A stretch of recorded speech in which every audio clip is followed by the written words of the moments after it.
Ladies and gentlemen, boys and girls, everyone under the sound of my voice, welcome again to the 301 Outlet Podcast. We on episode 36, almost to 40. Man, time is breezing, man. I can even remember when we were on 10, Darian, bro, and we were like, man, this thing's gonna be something. I remember Look the at us, first man. episode. He All got the way back in what was it, Bishop like mid, Sycamore late helmet December? on, man. Yeah, the first episode was right before Christmas. Yeah. It was right before Christmas. Yeah. So, and we into September, man. That's a beautiful thing, man. It's great. It's been one hell of a ride.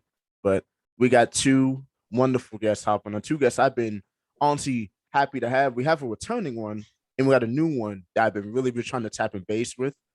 We have Elizabeth Robertson. We have my boy Justin Jackson with his new book, his Yes, new sir. movie coming out. Man, I'm hyped. I'm ready to talk, man. How y'all doing today?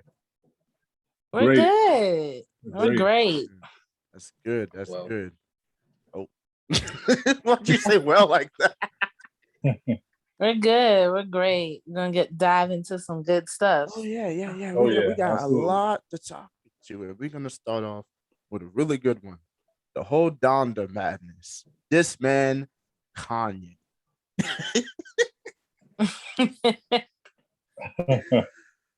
I'm gonna let y'all go because I have a very interesting take. What is y'all take on the whole thing with the Donda madness? You know, he dropping it. Or to say his label dropped it before he had signed it off. And you got Soldier Boy snapping off. It is just pure Shit, I pandemonium heard with Chris that Brown. project. Chris Brown snapped too. I heard, man. Yeah. Crazy. Like it's just madness. Like what did y'all Well, think? I didn't really listen. I didn't listen to it. I did buy like Donda tickets, and then I didn't end up going. So I ended up giving the tickets to my brother.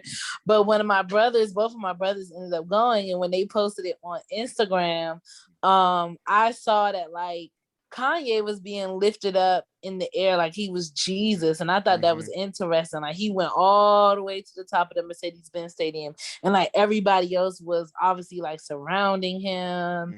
And then I've heard, like I said, I haven't listened to it, but I heard it's like gospel, but he also talks a lot about the devil and different things like that. So just from what I've heard it's very interesting. I think he has like an interesting take on it, especially comparing himself to Jesus himself. It's very interesting. Definitely a lot of strong symbolism. I listened to some of it. You know, I don't know how you guys feel, but like, you know, when Kanye first came out, man, like I rocked with Kanye like heavy, man. I even, you know, still use some of his music and, you know, like in my promotions and stuff like that. But you know, Kanye kind of lost me a little bit, man. Like I must say during you know, the Trump administration, man. You know, some of the things in the moves he was making, man. Like I don't know, he kind of lost me. You know, I'm still a fan of his, but I don't know. I kind of feel like, you know, parts of Kanye, man, he might be like losing himself. I don't know if he's trying to, you know, stay relevant with some of the things that he does, but I don't know. Honestly, it feels like after, and I've heard a lot of people say this, that after his mom died, he kind of ran off the like rocker. Yeah. Like he started I've heard that too. and stuff. Yeah, he just started like I've heard that too. all types of stuff. I know that probably hit him really, really hard. And then now Absolutely. I don't know if the allegations are true, but he's having like marital issues and all types of stuff. So I think maybe he's just going through a lot personally. Yeah. And it's translating to his music. Yeah, and the last I heard, they were actually trying to like maybe like work some things out. I don't know, you know, if they were still planning on divorcing, but I know that I heard through the grapevine that they were trying to work some things out, man. But yeah, it could be, you know, like when he lost his mom, like he kind of went off the deep end a little bit, you know. And I don't even But think I will say that the fact the that beauty and go ahead. Oh, no, I'm sorry. Not a beauty in the album is to see him and Jay-Z kind of reunite, you know. So yeah, I was gonna say, like, with his mom dying, I don't even think it was just that with his mother dying. I think it was the way she died too, because it was something about her going into the hospital, and I think the doctors had messed something up, and she ended up passing, and it really just messed with him, and like you said, it kind of sent him in this little spiral, and then with all the stuff with him getting with Kim and it coming out that he had a few like mental issues and this, that, and the fourth, and the tabloids just saying a bunch of stuff about him on top of the Trump MAGA stuff. You know, he did have a lot going on. Yeah. And with that being said, like I didn't hate this album. Of course, you know, I love the Jay-Z record. That was really really one of the only ones I was really looking forward to. And then I heard the stuff that he did, like the one he did with Fabio and Cardi, and I was just like, damn, like this is Kanye. And like what was I saying? It is sort of kind of like a hip hop / gospel thing. I don't really know. Like, I don't want to say that it's straight hip hop, and I don't want to sit here and say that it's straight gospel, because it's a really good mixture of both. I don't want to say that it's the best album of all time, of the best album that Kanye has ever put out. I do think it's some of his better, more recent. It's better than some of the stuff that he's put out over the last few years. I'll definitely say that. And the features killed it. Like just about every song that had a feature was pretty good. Yeah. Like I said, I gotta continue. I gotta get through the whole thing, man. I haven't even gotten through all 27 of the songs, man. I think I made it through like 25. I was listening to it at work. And then I said I listened to the first half at on work. I listened to some of the second half when I was on the way home from work. And I think I got to like 24, 25. And then I was just like, okay. I didn't really feel like listening to the rest of it, because I kind of felt like I got the gist of the album. And I mean, I think it's pretty good in my opinion. If I was to rate it out of 10, I'd give it maybe like a 7.5, 8. Like, it's not a bad. It's a fairly good album. Yeah, I feel you on that, man. Sorry, I was over here trying to set my camera up, but yeah, with Donda, because he did drop his most recent album, was a gospel album, which was actually really good. I remember when he dropped it. If I'm not mistaken, that was 2019. Yeah, that was 2019 when he dropped that. It was actually really, really good, because you know me, as someone that's very involved with church, or also deep into gospel music myself, I kind of looked at it when he dropped it. I was like, is he just trying to pander to an audience or pander to a market because he feels like he's kind of slipping? But then I listened to it, and it was really good. And I've not fully listened to Donda, but I've listened to some songs, and it's like Elizabeth said, it's a very interesting dynamic considering all the build up to this album. You know, it's just crazy how he was kind of holding it off and holding it off and holding it off, kind of go in and either re-perfect some songs or probably go in to add some more features. And now it's out, and what I've listened to so far is actually pretty solid, pretty good, and just got to listen to the full thing before I drop my whole opinion. But Mark, the Music Man, is here. So, my boy, how you doing, man? I'm doing pretty good. Pretty good. Yeah, as you were talking, we were talking about the Donda part, and I really want to Yeah, I hear your heard. I was opinion on listening. it. Yeah, Donda, honestly, it's kind of sort of what I expected. Kanye, we all know Kanye to be like this creative person, as like in general. That's what's made him so successful as an artist, because he tries to go out of his way so much, and it's worked. He's like put a impact in hip hop, a difference in hip hop over the years, and like in over his generation with like the 808s and everything. And now, as we saw, he's trying to like mix with like the 808s into kind of like hip hop and R&B and gospel, kind of sort of with like the beats. And I enjoy some of the songs with the features. I agree with what Darian was saying. I believe I honestly enjoyed the features over like that, some of his actual like songs, his singles. I didn't really like some of like all the little chants and everything. I didn't really care for all of that. It was kind of weird, kind of demonic sounding, but overall, Right. it's like the actual songs on there is like, and with the features, it was good quality. It's like, it's what I like to hear in hip hop, really, because I didn't really mind Donda taking so long to drop. I'm not saying I'm the biggest Kanye fan though, but for once, I was kind of like happy to hear like a good quality like album drop, because really don't hear too much of that at hip hop these days. A lot of times we hear a Yeah, lot of you like, really don't. fast food music drop and everything. And he took his time and we're hearing like, some you heard like a couple of songs that I'll honestly replay, not like the whole album, but there's a couple of like replay worthy songs in there. Like the songs I believe he has with The Weeknd, Lil Baby. I believe I heard Mhm. that Jay-Z Oh was yeah, on there. that baby Mhm. song is tough. Yeah.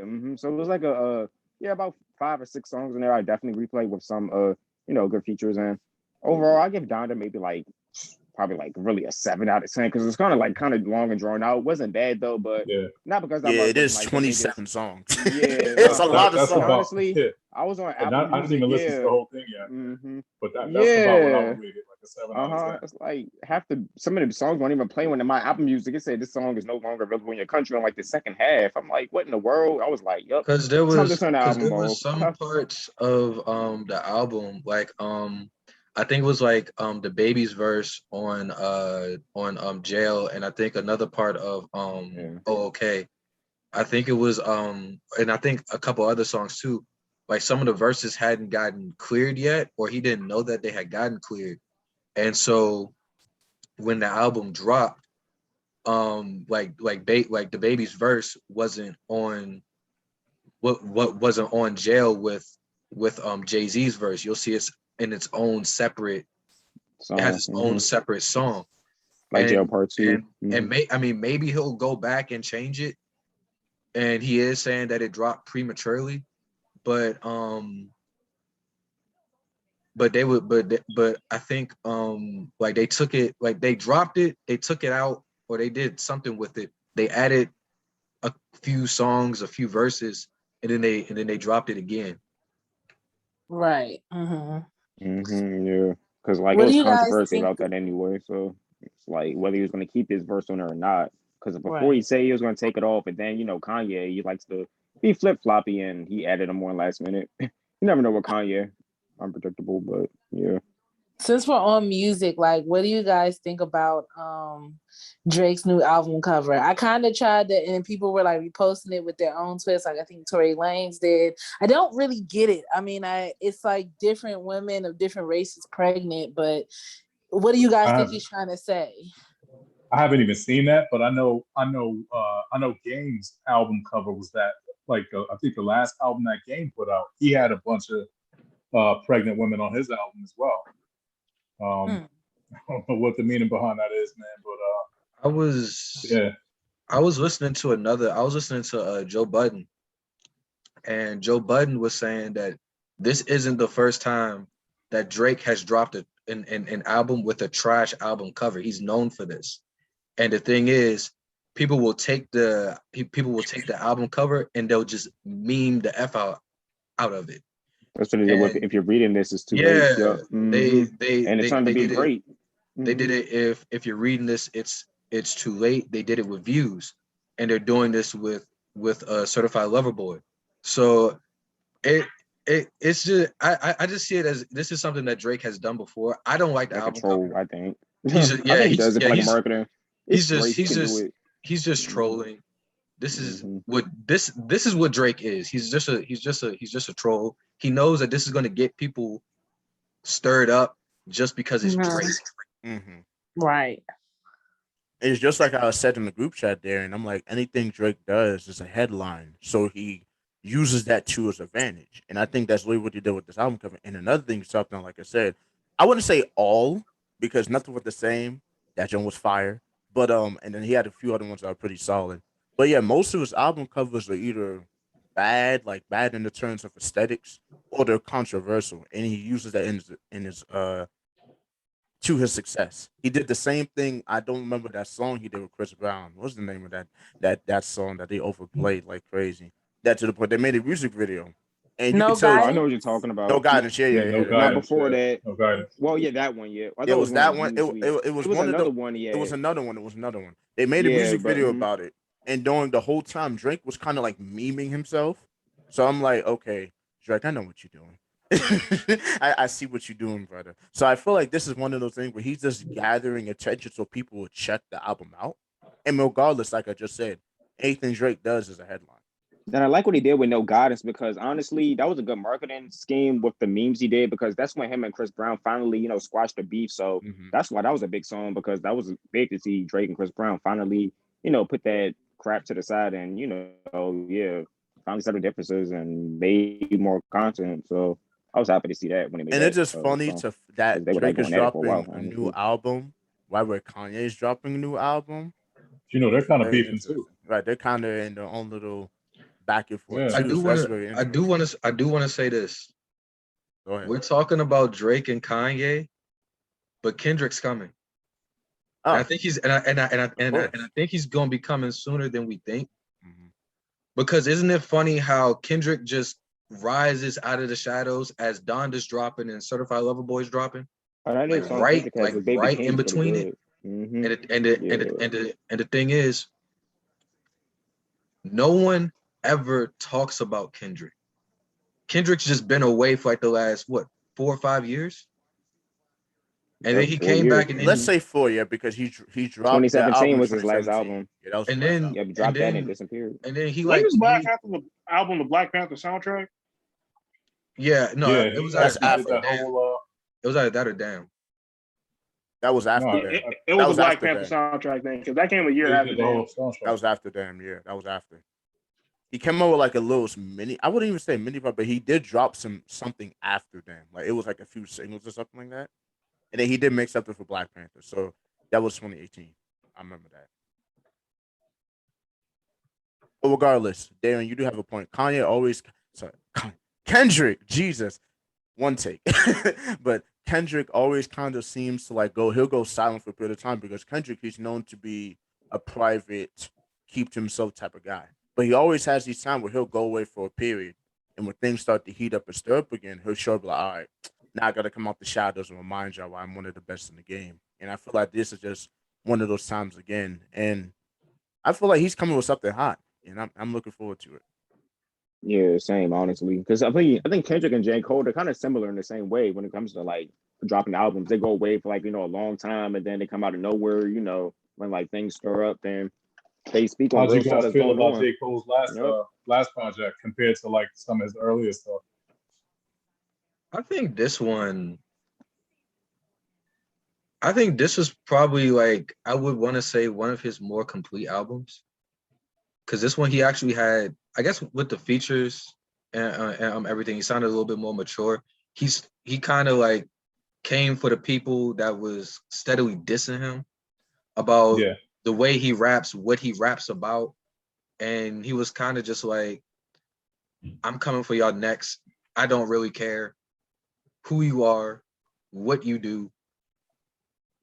He and yeah, pretty much. That's all I gotta say about it. J. Cole. Yeah, I think it The was off pretty solid. season, the off season was a maturation of what J. Cole has become. He even said this himself in multiple interviews over the summer, where he was like, "This album, he kind of just let loose, and this was him. He wasn't doing it for any particular purpose, any particular motive, any particular thing. He was like, listen, I'm bringing this from the soul 100%. You're going to see how far I've come from my previous projects. You can hear it, you can listen to it. J. Cole, he's not even just smoother, but he's just more himself. Like you can listen to it and tell that he took the time to make the music, but he wasn't overcomplicating his process. He said, okay, boom, this is ready. Boom, this is ready. All right, I'm ready to put this out. We going. And I like that about it. He was very blunt. He was very honest, very real with it. And that's really what hit me hardest with the off season. And that's yeah. why it's something I still play to this day, almost every day.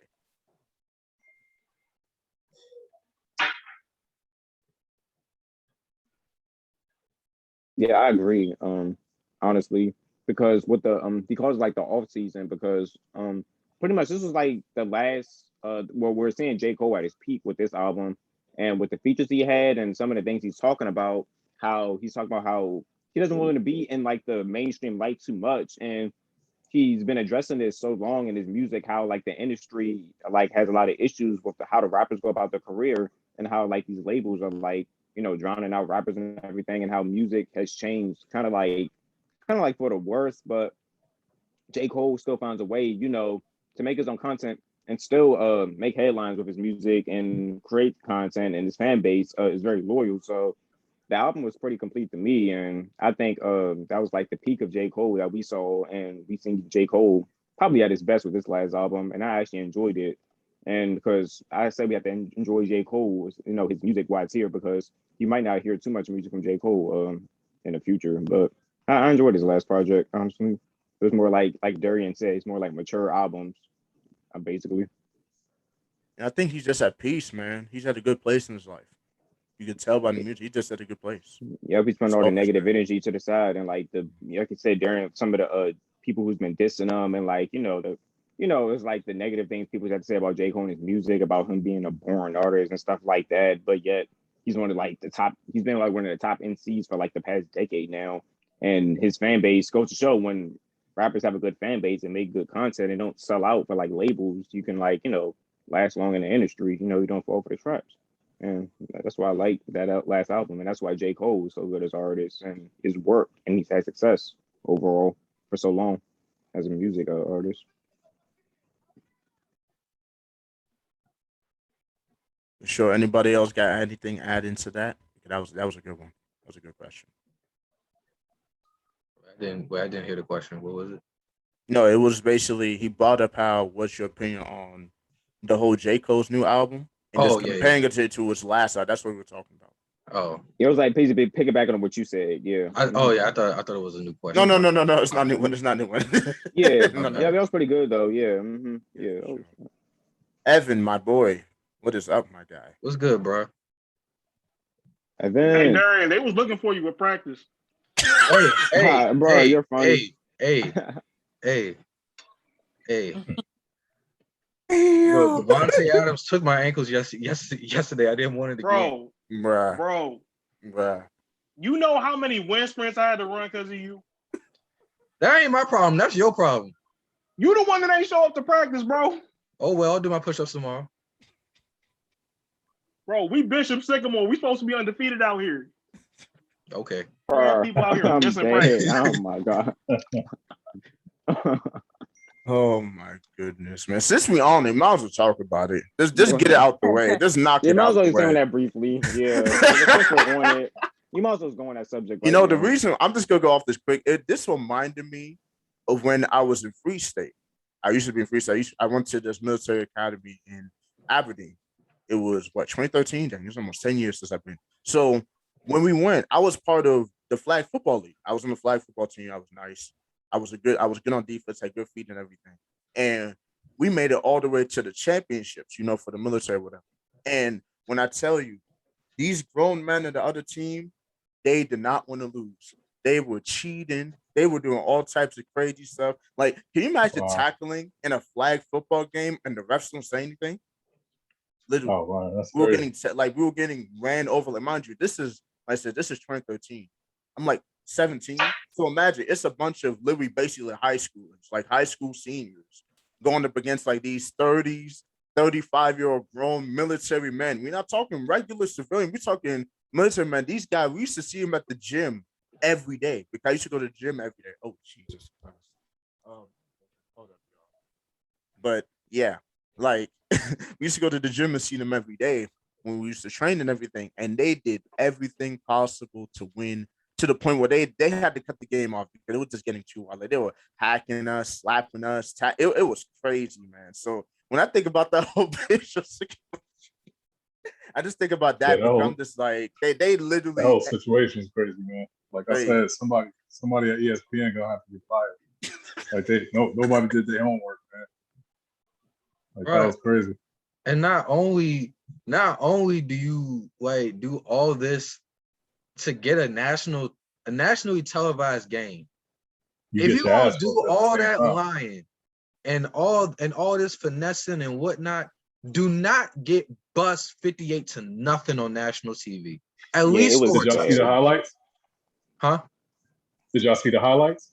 No, I didn't even I want. seen one highlight. That's all I seen saw. one highlight where IMG had like a pick six and wasn't nobody on Bishop Sycamore running. No, I know exactly what you're talking about. That's the highlight. No, they put the whole highlight video out. Because they were like going for a punt. They were like going for a punt, supposed to be going for a punt, but they lined up like they're going for like a shotgun, like a QB shotgun. And like, why in the world are you going for a punt, but yet you're lined up in like a shotgun formation? And then they tried to punt from the like the quarterback pocket. I'm like, end up being like a punt for like a safety. Let me tell you this. I'm like, oh Lord, something was. And I was just talking to my boy about this, man. So y'all know these dudes about to get paid though. You know what I'm saying? Like, very true. I don't know who, you know what I mean, but like somebody over there at Bishop Sycamore, they're gonna get approached. You know, every like 5 to 7 years they do a football movie, man. Mm-hmm. What better than that, man? Just the whole not the game itself, but the process and the line and everything that the head coach, they said he got warrants and they was robbing people and staying in hotels. They didn't really have a school. Like, the story is gonna attract attention, man. You know what I mean? Right. It's gonna attract attention. It's gonna be the best 30 for 30 of all time. It's gonna either be a 30 for 30 or it's gonna be a football movie based on a true story. Or they might make it to a Netflix show. It's gonna be a 30 for 30 called 30 of Us All. Like, I remember I was saying yesterday. Yeah, remember I was saying yesterday the Boondocks were still around. I could see them making like a little, a sitcom like off of this, satire off of this and everything. They were still making episodes. That's exactly what I was saying yesterday. Yeah. This reminds me of something like the Boondocks, something like they'll make. Because that was just crazy. Like a 33-year-old man. First of all, how did he get away with this? Like a 33-year-old in a hospital. Right, exactly. He ends up tearing his ACL. I'm like, this is so embarrassing. I'm like, oh my goodness. Like, this is that whole thing like is a movie. Crazy, yo. Yeah. Nah, it is. And it's gonna be. Mark my words. Mark my words. Next 2 years, they're gonna have a Bishop Sycamore movie out somewhere, man. Hey, they got the attention they wanted. Hey. Yeah, they got the attention. That's what they wanted. These dudes might be geniuses. That's what sometimes, man. Watch they gonna have Justin Smollett in that joint. Don't ask me what you want because you might just get it, but not the way you want to get it, man. This is absolutely crazy. I know you just didn't say Jussie. Hey. Yeah, he got the attention he wanted too. Yeah, right. Yeah, I don't know his story. That's crazy. No, he switched up real quick. This man bought out the Wizards jersey. He switched up real quick. He said, all right. The helmet, it was getting too heavy. Ironic. I'm wearing a Wizards jersey right now. Oh man, I busted out the jersey the day I wanted to chill. You funny, man. Yeah, but my Michael Jordan Wizards jersey. But, ooh, 23. Ooh. Yep, had to. Anyway, next topic. Cause that was funny. Yeah, right. Let's talk about this Jake Paul fight. Oh no. I want to be brief on this too, honestly. I'm sorry. Your reaction and then your face, you was like, y'all know my reaction, like as a big boxing fan, but even like I'm a boxing fan too. Analysts, even ESPN analysts were like laughing at Jake Paul. Like, literally, if ESPN analysts on SportsCenter, national SportsCenter, are literally laughing, couldn't even take it seriously, laughing at Jake Paul highlights. That's how you know boxing is at a crazy state. Like, I want to hear y'all take that first because I know what state. I'm gonna say what, like Jake Paul and his brother, man, they found a lane. You know what I'm saying? The sport of boxing was kind of, I'm not gonna say it was dying. Like the heavyweight division was kind of suffering, I believe, but like it wasn't dying. Like, but they I'm gonna say like it was on a downward trend, man. And they kind of found the lane. Like, another. I'm gonna say it's kind of like another Bishop Sycamore, but just a tad bit more successful. Because these guys are actually out here winning, man. Like, but I was definitely disappointed with that last fight with Tyron Woodley. I thought Tyron Woodley go out there and handle business, man. But yeah, like I think I'm done with boxing. Yeah, to me, Tyron Woodley, he was holding back in that fight. A lot of people say that fight looked but it just goes to show you. Like, because at the end of the day, man. Hold on, run room. Let Justin finish. Yeah, Mark, you say your stuff. Like the fix is in, man. Like the fix was in. Yeah, and I want to say and like that man was like laying on the ropes at one point, dog. And you telling me Jake? Yeah. Jake got hit with one that had him leaning. I was like, oh, like, my man was damn near slept. And then you telling me he won not by knockout but on decision. Right. Man, look, fights like that are the reason why I'm glad I never paid for a Jake Paul fight, and I never will. Yeah. Same here, bro. Yeah, I agree. Yeah, honestly, because to me, I think Tyron Woodley is holding back. Because I think it was rigged. Because that one hit you're talking about when he was on the ropes, that's when Tyron Woodley could have ended the fight right there. But he literally just let Jake Paul sit there and wobble. I'm just like, come on, like go and hit him with like like really 3 more shots, he would have been on the ground, but he just let Jake Paul catch his breath, and I guess he started showboating and stuff. I'm like, what is Tyron Woodley doing? It's like kind of like you don't want to go for the TKO. It's like I guess a TKO clearly wasn't supposed to happen, and all of a sudden at the end of the fight, like Jake Paul wins by split decision. I'm like, see, come on now. And it's like, it was kind of like it's just bad. It's it's after bad. the fight, they're immediately asking for a rematch. Like literally right after they're talking about let's do a rematch. That's why I kind of knew I was normal. like, no, just the way it went. No, the way it went, I was like, something's not right here. No, of course it happens. That's a normal thing, but just the way, like, you know how certain things you can look at, you be like, something fishy is going on here. Yeah, it's almost like boxing is becoming like the new WWE. Yeah.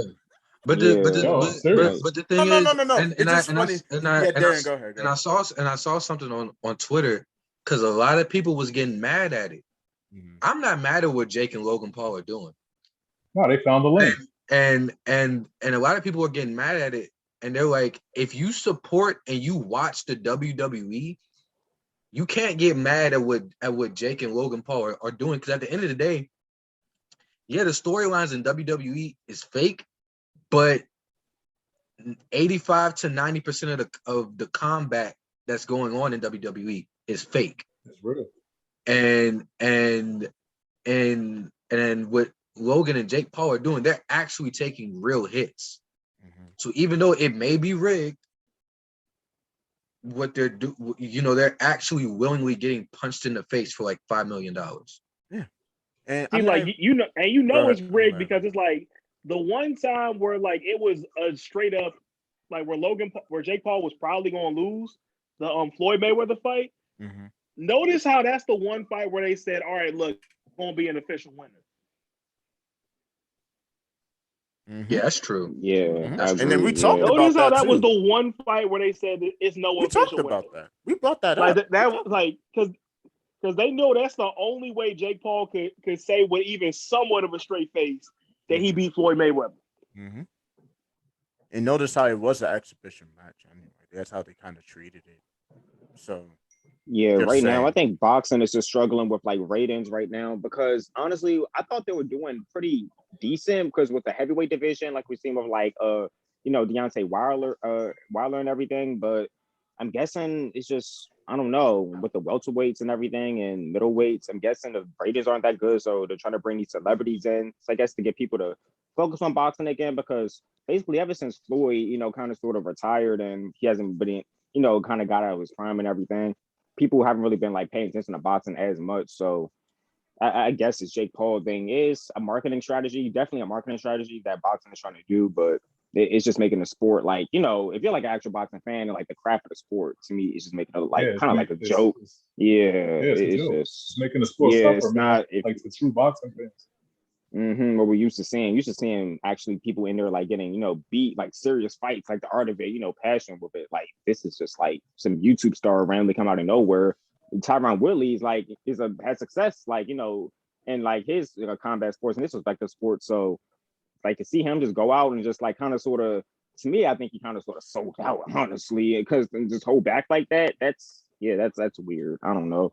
But yeah, I guess congrats to Jake Paul. I mean, he was catching him, but come on, like I don't know. They definitely found a lane, man. Yeah, Jake Paul actually TKO'd him. I would have gave Jake Paul like that. Probably would have been like, okay, Jake Paul's looking extra sharp, but he didn't like knock him out. Jake Paul looked like he was just in there dancing around with him himself. So it's just like, okay, the fight was stupid to me. I don't know, man. But that's what I have to say on it. I'm just stay brief on that.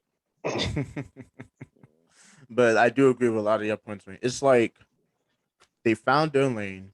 You can't hate the player, hate the game. You can't really hate on it because they're being smart. Honestly, they get it. They're grabbing attention. They're making millions about generating so much wealth for it. Even though the integrity, yes, like you guys said, the integrity and the craft of the sport is kind of like, most people don't care about that. The casuals don't care about that. They care about the name, the drawing power. And it is similar to WWE in terms of the storylines and the gimmicks.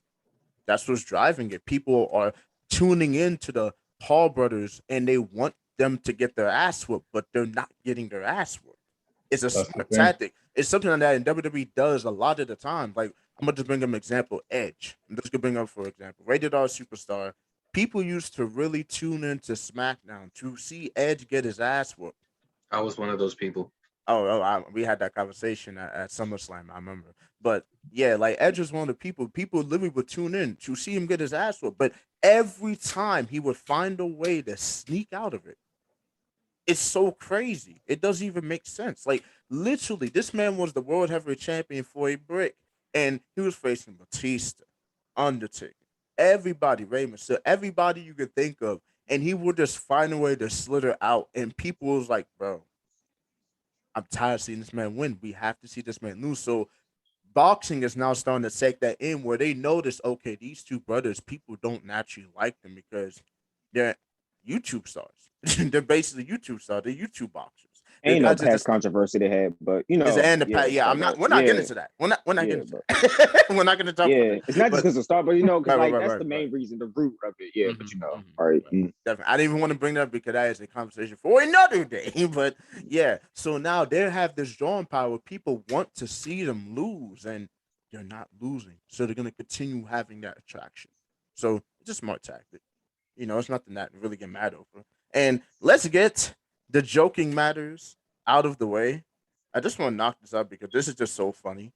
What is y'all reaction to this crate challenge that's been going viral? Coach won't let us do that. I have nothing to say about it. Coach will not let us participate in the crate challenge. People, I just been watching. I am literally the only quarterback on the roster. He won't let us do that. I don't want Tony Romo ribs. That's all I got to say. Yeah, you know the thing that makes me mad with that. Yeah, go ahead. the thing that makes me mad about the crate challenge, like, you know, people, you know, it is what it is. The crate challenge is what it is. You know what I mean? And I'm gonna get a little serious. You know what I mean? You know, for people that you know, entrepreneurs, and you have family and friends, and you know, Liz, you know, you guys. All right, I'm just gonna go and you guys tell me how you feel. You know, to see, you know what I mean, like your garage, like, you know, with my book or whatever. And you know, I got a bunch of friends on Instagram and Facebook, and they see me promote my book, you know, but they don't like those types of things. You know what I mean? Or they see like the movie that Liz, you know, created about my book. You know what I mean? They don't like or share those things. You know what I mean? But to see them share something so stupid, you know, and take the time to share that, but not even like comment or try to share or help you build, you know, it's crazy. Like, you know, like I have a friend that man, you would think that he was on Dipset's payroll, you know, after they lost that versus battle. You know, the way that he goes so hard for them online, and you know, I'm like, bro, are you like, are you signed to Dipset? Like, what's going on? Like, yeah, I agree. I agree with everything that Justin is saying, because I feel like, you know, people will repost like stupid stuff, but you post something about a business or something, and you know, those same people don't repost that. But even still, I think the crate challenge is built around, like just said, if we go deep, watching people fail. Like, it's funny. Like, there's even people, like, it was a girl, and this is what made me mad. I was like laughing at the crate challenge and all that stuff until there was one video where there was a female. She got all the way to the top, and a guy walked up and pushed the crates down, and she hit her eye. And like, he knew that she was gonna get hurt, and she started crying. And I was like, to me, that's not funny. Like, if you clown around with a dude, okay, they're tougher, but you purposely knocked the female down, and she hit her head, damaged her eye, and he was laughing, and everybody was laughing and recording it. To me, that's not something. I mean, purposely hurting a female like that is not cool. You know, doing stuff like that, like, that's the way. Like, it started like getting a little bit out of hand to me, and it's almost. I mean, it was created around watching people fail, and that's what was funny.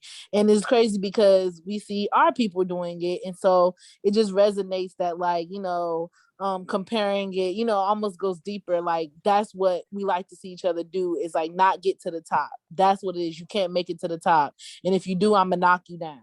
Everyone, like, when they made it to the top, oh, I'm gonna walk up and push the crates and knock you back down on your feet. That's on your behind. That's what it came. You know, when you go deeper into it, that's what it looks like. Yeah. I want to go down a different avenue, and then I also want to bring up something else, like the people that did like that they did show like successfully get up and down the crates. One was a woman that did it in heels. Yeah, I was just That about was to the bring most that. impressive thing I had ever I seen in saw my that. life. She didn't have no She did normal it in heels. It was them big, but almost for yeah, 6-7 inch heels yeah, on. Bro. I was like, yo.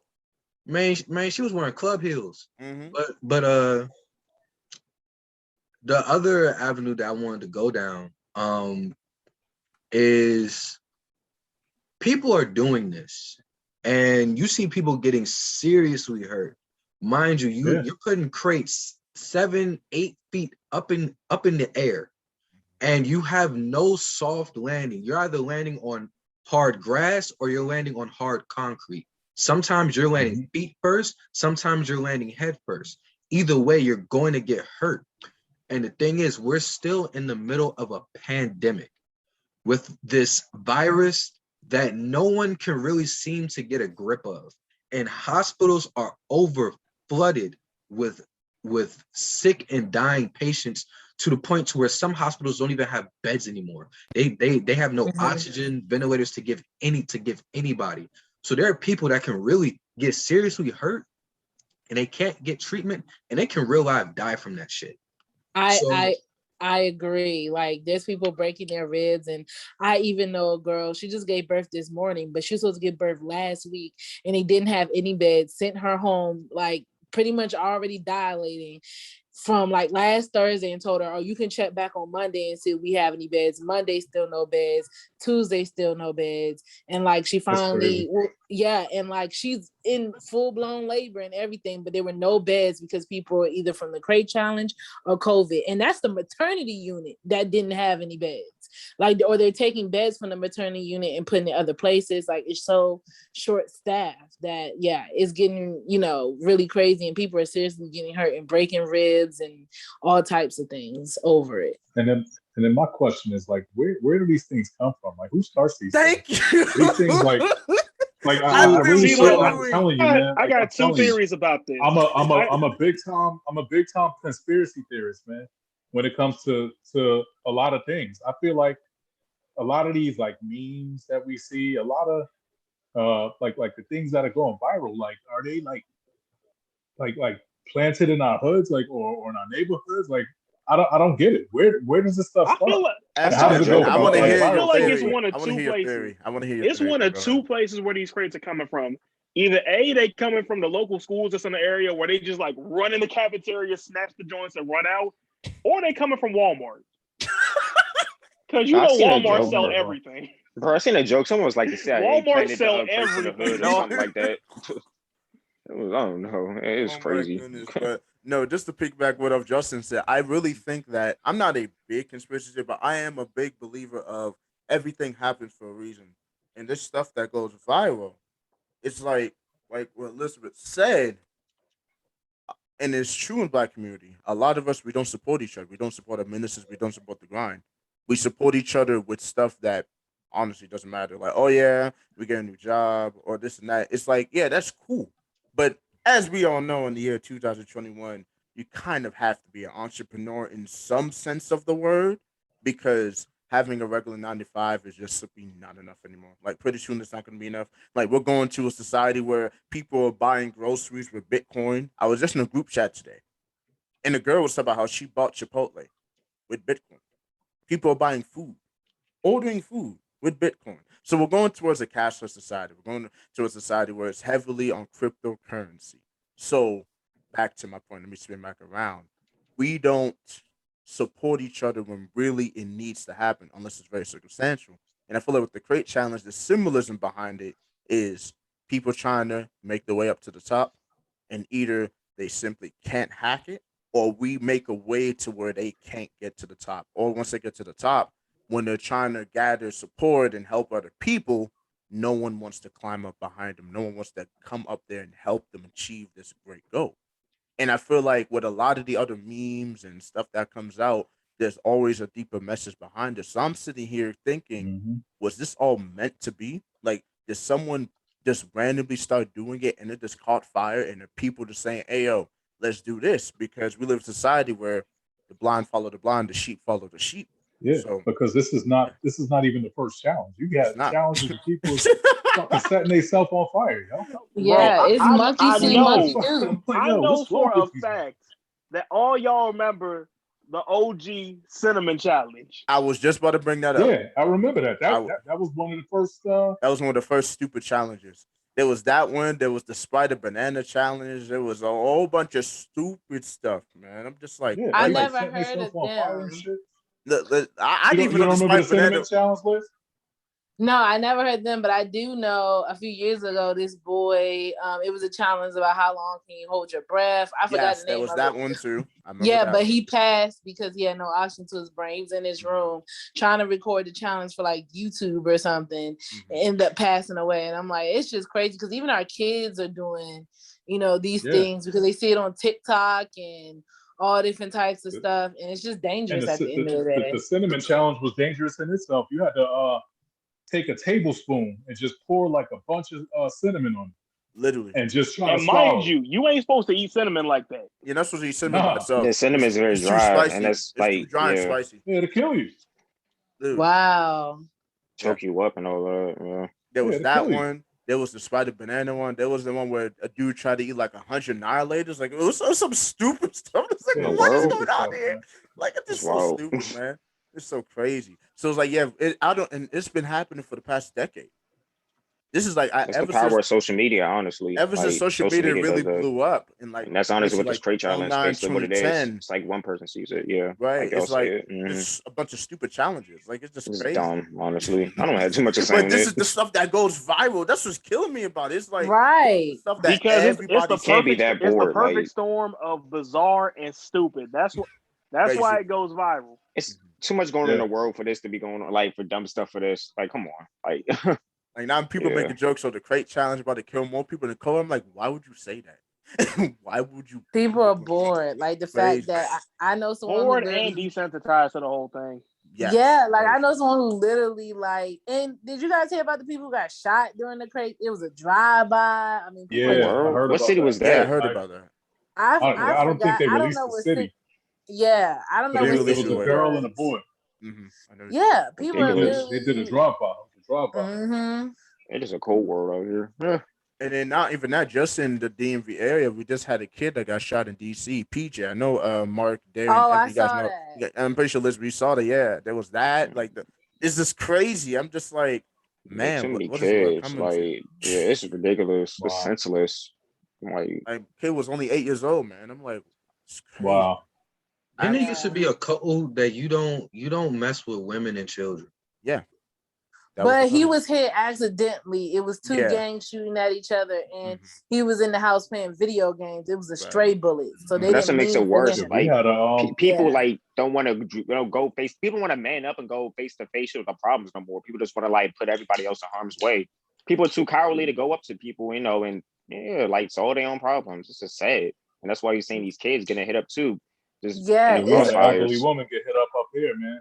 She was just on her porch. And I believe she was on a porch with her grandkids.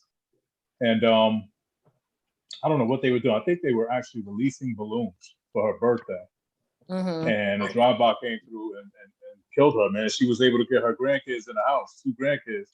But by the time she got in the house, man, she had already got hit and died. Well, even here in Atlanta, like as a woman, like I have to be careful because, and I told myself I'm gonna give me like a gun license or pepper spray and stuff because within the now it's been 3 weeks and it's slowed down now. But it was a week and a half where 6 women in Metro Atlanta got killed. Literally 6. Like one was shot under a tree. Another one, she was killed in the park and he cut her from her neck to her vagina, cut off her eyelids. 2 other Black girls were found dead in the park. Another girl was found dead. Like it was back to back to back to back, all in the same area. Like someone was just like gunning for women. And I was like, I started staying in the house because it's scary. Like it's literally no joke out here. It's literally like no joke. Like I mean, he didn't care the age, nothing. Like, he was just going after. He even killed one of the girl's dogs because she was walking her dog. He killed a dog too. Like, he was literally just ruthless. And I was like, insane. it's just getting crazy out here. People committing stupid crimes because they're bored. It was something else that I saw in Atlanta last week. 3 guys got killed, like, just for the hell of it. Like, people are just bored at this point. They're going out of their minds. There's nothing for them to do. They're stealing more because a lot of people don't have money because of COVID. So crime is just spiking. And it's honestly just sad. But people got money to go spend a whole bunch of money on crates, though. That's what I'm saying. I saw people in the store, you spending hundreds of dollars on crates, but y'all don't have enough money, so y'all out here stealing and all that type of stuff just to do stupid challenges. Yeah, It's crazy. And it's sad because here in DC, we just recently had something happen. It was a young man, I think it was around 23, 24, Antoine. He was literally sleeping in his car, and the police banged on his door. He got startled, tried to wake up, and then shot him right there. Wow. Right through the driver's seat. It was crazy. Wow. Like it's been absolute nonsense. And the reason why I hear it because I know someone that knows this guy.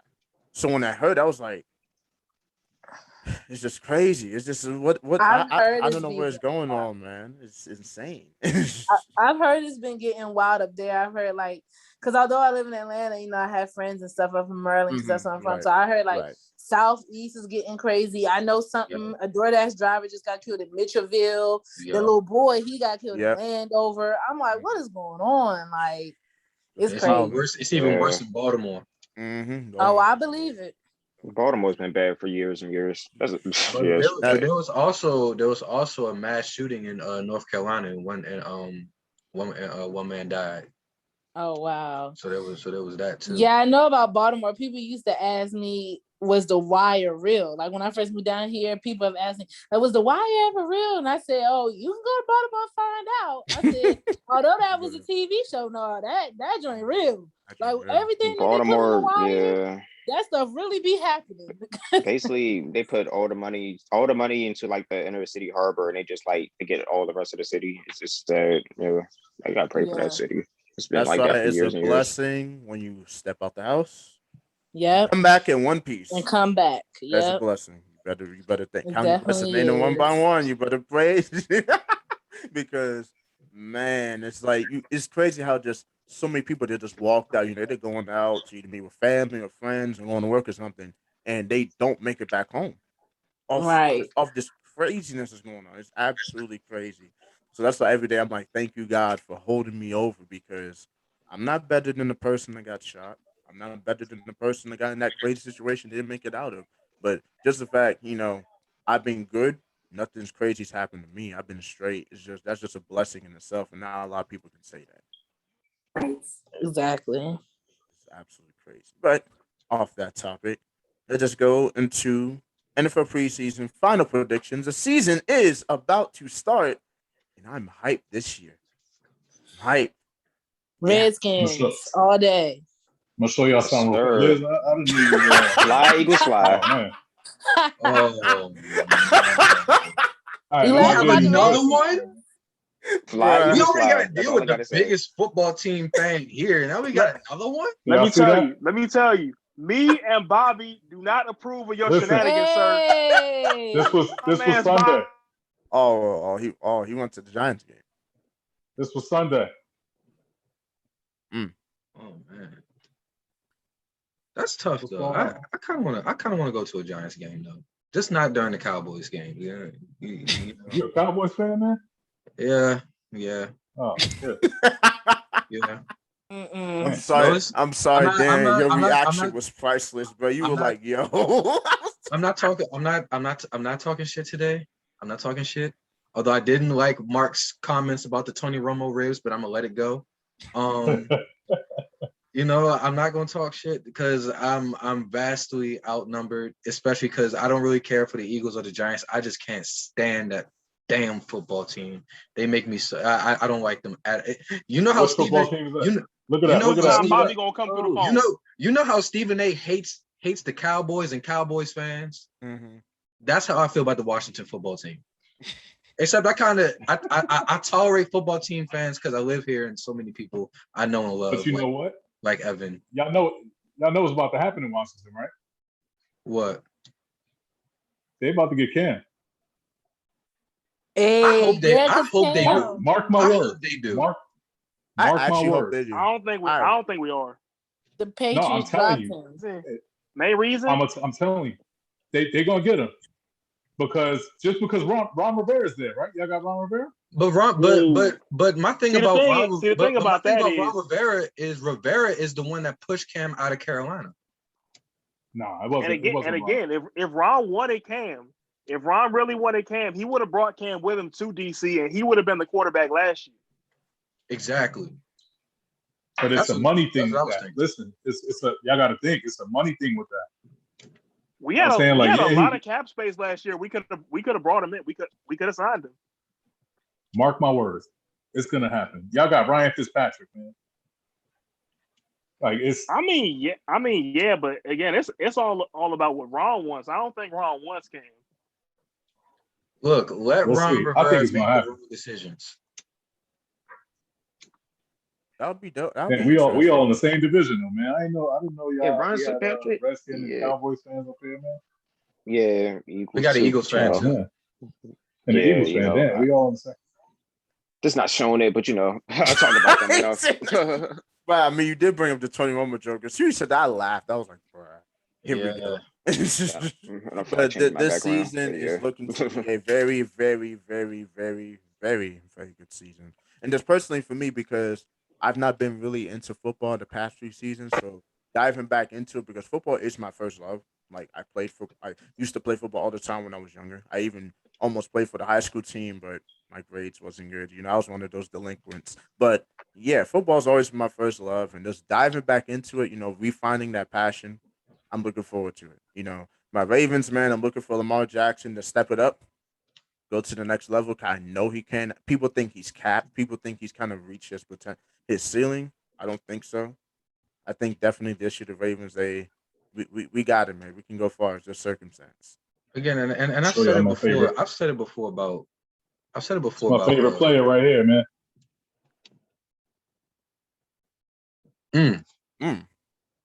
That's sign my son. For the Eagles. Nah. Sign off for the Eagles. We need receivers. Check him out.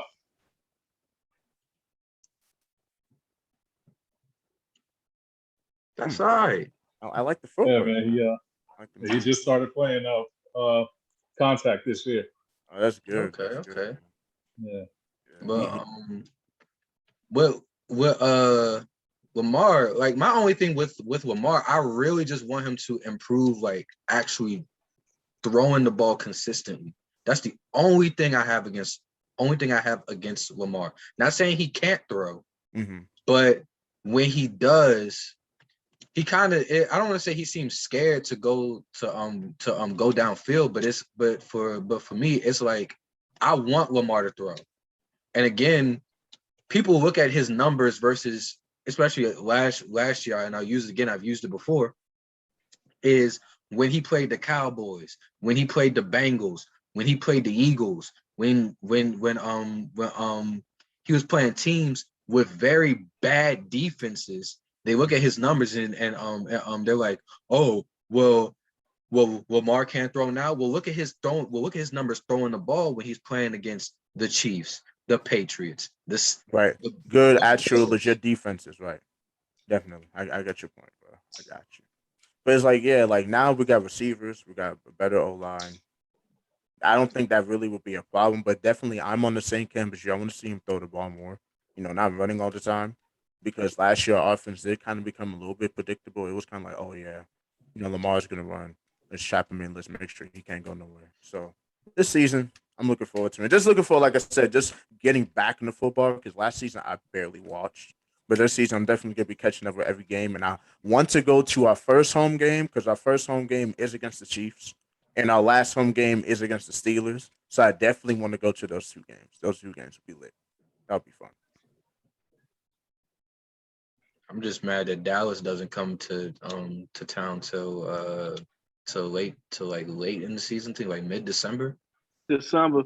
Yeah, but I guess those like holiday games. I guess like my predictions, number one for Dallas, like I think at worst we're an 8-win team. At best, we're 12 and 5, and we can win the division. Nothing. The only I already look. I'm not saying nothing about no Super Bowl, but I personally most of y'all fans be delusional, man. Yeah, I don't know, man. You didn't sound too confident when you said 12 wins. The Cowboys. You didn't sound too confident no when you one said said 12 a damn wins. thing about the Eagles, so I want you to stop it. Like, Stop it. I mean, Leave us alone. Every year. Leave us then y'all alone. wound up like this. You know what? We're gonna win the Super Bowl one year. One year I'm gonna be right. And I'm gonna come on this podcast. I'm gonna have all y'all on here. I'm gonna say, I told you so. Y'all say that every year, man. And we're gonna be 82 recording out the nursing home. And you know what? But on a serious tip, I remember I've been consistent on this podcast saying that I think the Giants will be better than what people think. Although it really started to make me eat my own words because their offensive line is just horrible. Yeah, it's trash right now. And I'm a real fan, and unless we get that line in order, no. I'm just thinking as long as Danny Dimes doesn't turn the ball over, y'all defense is good enough to win y'all the division because no one knows what our division is like. What's good, little man? What's good, little homie? Yo, what's wild is this whole podcast. I mean, this whole time we've been on this podcast, I've been over here thinking, what if we do an NFC East roundtable? And now we actually got one. Yeah, we're actually doing it, right now. And that's actually lit though. Finally got all the fans, like all four of the fan bases. It's a therapy session. It's a therapy session. Honestly, because let's be real. I don't even know if it's a therapy session for me because it's like because for Washington, it's like we ain't get to the point where things go bad yet. And the thing with it, defense is crazy. And the whole thing is Ryan Fitzpatrick, like we know he's known for like throwing interceptions and all that. But the whole kill is if he starts slipping, we don't have to stick with him the whole game. Like we got two other quarterbacks we could plug in. So it's like we got more depth at quarterback than anybody else in the NFC East, and that might be what puts us over the top. Y'all got Kyle Allen, right? Another Ron Rivera. I don't like the whole like how the Dolphins did Fitzpatrick. I think they would have won more games. They probably would have made the playoffs if they had kept him in all year instead of just forcing Tua in. I didn't like. I think like they could have winning games. They could have had not Tannehill. They could have had Fitzpatrick play at least most of the season, and then say like towards the end, like say if they were doing bad, you can put Tua in kind of like what Kansas City did with Pat Mahomes a couple years ago. But I think Fitzpatrick will be okay. I genuinely think he will be okay. I actually think the division's going to be weirdly good. Like it's gonna be real close between us, y'all, and the Giants. Like nobody's running away with this. And I think for me as a Cowboys fan, like my biggest fear is us just staying healthy. Because I feel like our defense is going to be good because our defense is simplified. And Dan Quinn is a known great defensive coach. Yeah. Dak Prescott looks healthy. We have an easy schedule. And my thing about they're even saying Cam might be coming to y'all. I heard that. And I wouldn't be mad at that. I really would not be mad at that. Yep. I actually want him to come to Dallas, but we done picked up Will Grier, and now that dream is gone on the wayside. But I think last year it could not have gotten any worse for us. Like Evan, you were saying about how the football team, it hadn't gotten extremely bad. Well, actually did get bad for y'all. Then y'all had probably one of the greatest bad seasons of all time. If we're really being honest, like that was probably the worst season I've ever seen in my life. And I commend you for that. Only y'all can do that. Only y'all can have a terrible season, but it actually not be as bad and it be good. Like, and with wild that, is like, so you mean mediocre? Just say they had like very good in mediocre. it wasn't even mediocre. They were Really? bad. They were just we more was bad we than was the other bad horrible in teams in the September, division. dog. Horrible in September, but I remember Washington. Y'all had a horrible start. I remember that. once we got to December, like there was a light that came on. Yeah, like y'all first, Like, I say like 7 games. Y'all were like 7, 8 games. Y'all was struggling. I remember we even like talked it about was it. like, and I feel like it's the point where like we all know exactly where the turning point was. Like when we beat Pittsburgh, like that's the turning point, because it's like in a way we met expectations last year, and in another way we kind of exceeded them, because it's like everybody thought we was like, actually a lot of people thought we was a 4-win team, and we ended up winning 7 games, and then we wasn't supposed to be anywhere near the playoffs, and then but yet there we were going toe to toe with a Buccaneers team that ended up winning the Super Bowl. So like, yeah, that might have like exceeded our like accelerated our trajectory like by a couple years, definitely, yeah. And I think our defense definitely stepped up. I definitely feel like if Dak Prescott did not get him hurt, we would not be having this conversation. Yeah, that was a bad injury. And if Alex Smith didn't get hurt in 2018, we win the East. Boom. Yeah, that's true too. Well, you said 2018. Yeah. Wait, no, 2018, Yeah, 2019. we started 6-2 yeah, that year, bro. 2019. Yeah. Never mind. I was thinking of the year before. Never mind. Yeah, but I agree though. Yeah.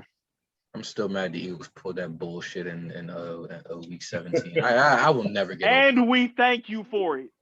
No, I do want to say this. If we have a Giants fan sitting here right now, I just love how the Eagles fucked the Giants twice, and it was hilarious. Yeah. They did it once at the end of last season. They did it again in the draft. Yeah. It's all good though. I'm just happy we were a part of it. We did what we had to do. Definitely. All right. Excuse me. Jeez, that was a bad call. All right. So the next topic. All right, we about to really dive into our bag for these next ones. All right. So this vaccine that's been going on, right? When it first came out, they were like, "Oh yeah, we want you to take it, but you don't have to take it. It's okay if you don't want to take it now. We understand it's experimental. We understand, it's not a lot of research behind it." And that was only just a few months ago. That was like the beginning of the summer, May. Yeah, May. It was May, June. Yeah, on that time. So now we are in September, into September, and there are places where you just have to take the vaccine, or you don't have a choice. I was just talking to someone where they have to take it to go to school. See, I didn't have to take it. Bowie's the same way. Yeah, Bowie. I'm talking about Bowie actually. I'm talking about Bowie State. Hey, that's wild. Because I got some friends at Bowie State who said, like, man, we had to take it because we weren't able to go take our classes. I said, I feel you, because even my job, I just took it as a precaution, because my job, I travel between states. Like sometimes I'm in VA, sometimes I'm in Pennsylvania, sometimes I'm in West Virginia. So it's just like, it just makes sense to take it because I'm traveling from state to state. But now there's jobs where you have to take, or you could lose your job. And we were just talking about how people are already struggling due to COVID, because millions of Americans were out of work. People lost their homes. People lost their jobs. People out here on the street. People out here have to probably take in family members, extra people. It's just crazy. And now you're just adding more onto that fire, saying, okay, so you have to take this virus where, we just started to get actual, results now. Like the year's about to end. Now we're starting to track in the right direction. But it's a virus that came out when everything was still very murky. You have to take it, or you're gonna lose your job. You won't be able to go to school. You won't even be able to go to certain places. I've read in cities where like they literally have like a paper where you have to sign and say, okay, I'm vaccinated, and show your vaccination card just to eat. That's crazy. That's crazy. Like, it's just like now everything's wearing this ugly head, and it's just madness, y'all. So I just want to hear y'all. I'm gonna tell y'all something, man. Like, and I know like this is like a sensitive subject. Like, I'm 40 years old. I don't know how old you guys are. You know what I mean? I'm 40 years old. I graduated from high school in 1999. And I'm going to tell you, back in 1998, while I was at my high school, as a junior in high school, man, I read an article in the Star Ledger all those years ago about how, they would eventually want to implant like chips inside of our bodies. You know what I mean? Now, flash forward, all these years later, it's 2021. That was what, 22 years ago when I said I read this article in the Star Ledger. And if you guys don't really know, like, and I'm trying to, I don't want to talk too much about it because, like, I don't like to go too deep. You know what I mean? I don't need no government officials swinging through my windows trying to pull me out of my house. Man. You know what I'm saying? Hey, Justin, we heard you. You talking a little bit too much. Yeah. Listen, they're listening. Think about it. When you talk about certain things into your phone, you know what I'm saying? I could talk about a Nissan Altima, and then 2 seconds later, I'm getting an email about a Nissan Altima. So somebody's listening. You know what I mean? So flash forward all these years later. You know what I'm saying? Like, when you guys really think about it, the government is the government, but the government and the government officials, including the president, they are puppets, man. They're not really running this country. The people that run this country are the 1%ers, man. Your Bill Gates, your billionaires, the billionaires. These are the ones that are pulling the strings, man. A lot of these ideals and ideas that we've adopted, man, have come from these billionaires. You know what I mean? Like, like I'm gonna mix something in here, like a lyric from one of Nas's albums. And I was just talking to somebody about this, my partner, where he said, I think it was a song where he said he wanted to speak, to the governor, want to talk to the mayor, where he said, like, niggas are playing PlayStation, but they're building space stations on Mars, like plotting civilizations. There's truth to that. You know what I mean? There's a reason why. You know what I mean? They're testing, like sending like drones and rovers out. I mean, Jeff Bezos did go into space recently, so this is not exactly. But he's not the only one. He's not the only one, right? That's investing, right? And like, you got Elon Musk that's like building like space and investing in space like materials and stuff like that. What's the Jeff Bezos you just said? Bill Gates, all these billionaires, man. You know what I mean? They're plotting. Like, I think Bill Gates, he just bought up like 70% of agriculture or something like that. I just read. Like, there's something deeper like going on, man. Like, and I might sound crazy, man. Like I told you earlier, I'm a conspiracy theorist, man. You know what I mean? Like, there's something deeper going on, and I could go on and on about this stuff, man. But again, I don't want to keep, like just talking about it. You know what I mean? But I have my theories on like things that are really like happening out here, and it might sound crazy, but it's true. You know what I mean? And the way that they test. I'm sorry. The way that they test the waters. Think about it. You know what I mean? They put movies out about what the fuck they're doing. They call it our entertainment. But look at 2012. Look at 2012 and like how they send coordinates and stuff to people like, oh, meet here on such and such a date. What do you think that they're doing? You know what I mean? Like, we are headed for another war. I'm telling you, it's going to be another war. I don't know if it's going to be a world war or civil war, but all this stuff that's happening now, like all this hate and everything else. I said it when social media first came out. Social media, the world has never been more connected than it is right now. The world has never been more connected than it is right now, and that's due to social media. And it's due to social media. You know what I mean? And just think about the things that is driven through social media right now. Hate. You know what I mean? Like, just constant hate. You constantly see people getting beat up. You constantly see this Karen stuff. You constantly see the cops, these videos where the cops are shooting. And you understand? It's just, the world is like hate driven right now. You know what I mean? And I'm telling you, it's going to be a war between, I don't even want to get too deep, man. I feel like I got too deep already. No. But I feel you, though. No, man. I was enjoying it. Now you're speaking truth, man. Speaking truth. It's real, man.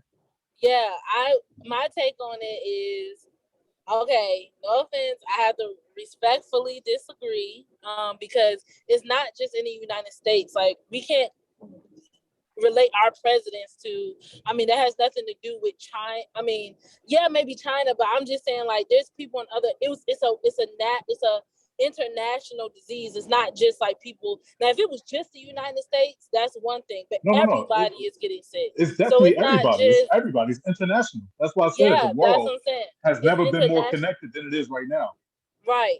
And so in my opinion, I don't view it any differently. Like, at the end of the day, like you said, Justin, if people wanted to track us or put chips in us, I mean, they do that over the phone. They do that they've been doing that through our cell phones. They do it through our Google Homes, our Alexas. They don't need to put a chip in us to track us. I mean, there's no need for them to do that. And they could do it.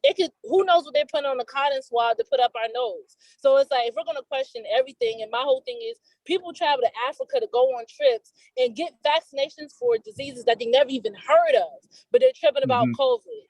People in the military had to get vaccinations all the time for diseases that they never even heard of, but it's fine. We've been getting vaccinated our entire lives, and people are acting like this is so different.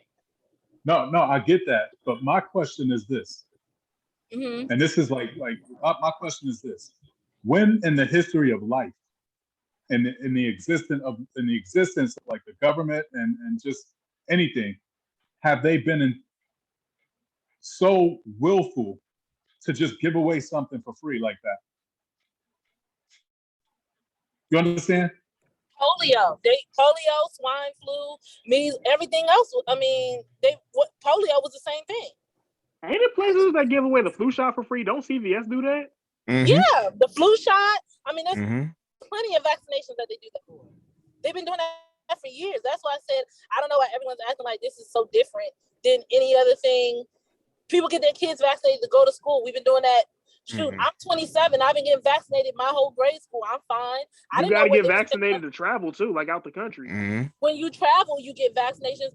And here's my thing: everyone who talks all this stuff, when they get sick, my whole thing is, someone said this. Okay, if y'all don't believe in vaccination, don't go to the hospital when you get sick, because they really sticking stuff up in you. Then you don't know what's getting stuck up in you when you sick in the hospital, and people are literally there begging on their deathbeds. Like, nurses are crying, saying that they have to watch people die who are begging for the vaccination, thinking that it's reversible. Like, oh, can I take it now and not die? And then they end up passing away because it's too late, because they're so afraid. And they're like, I mean, it's the same thing. Polio, swine flu. It's been other diseases out here.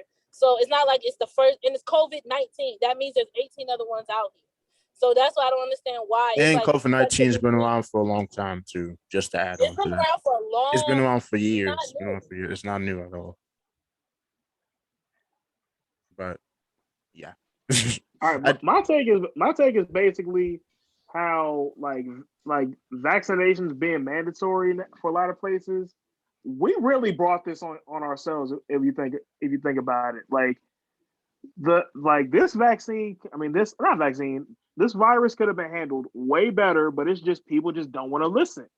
Like they told us, like the CDC, Center for Disease Control, which has been around way before COVID, mind you, they told us to social distance.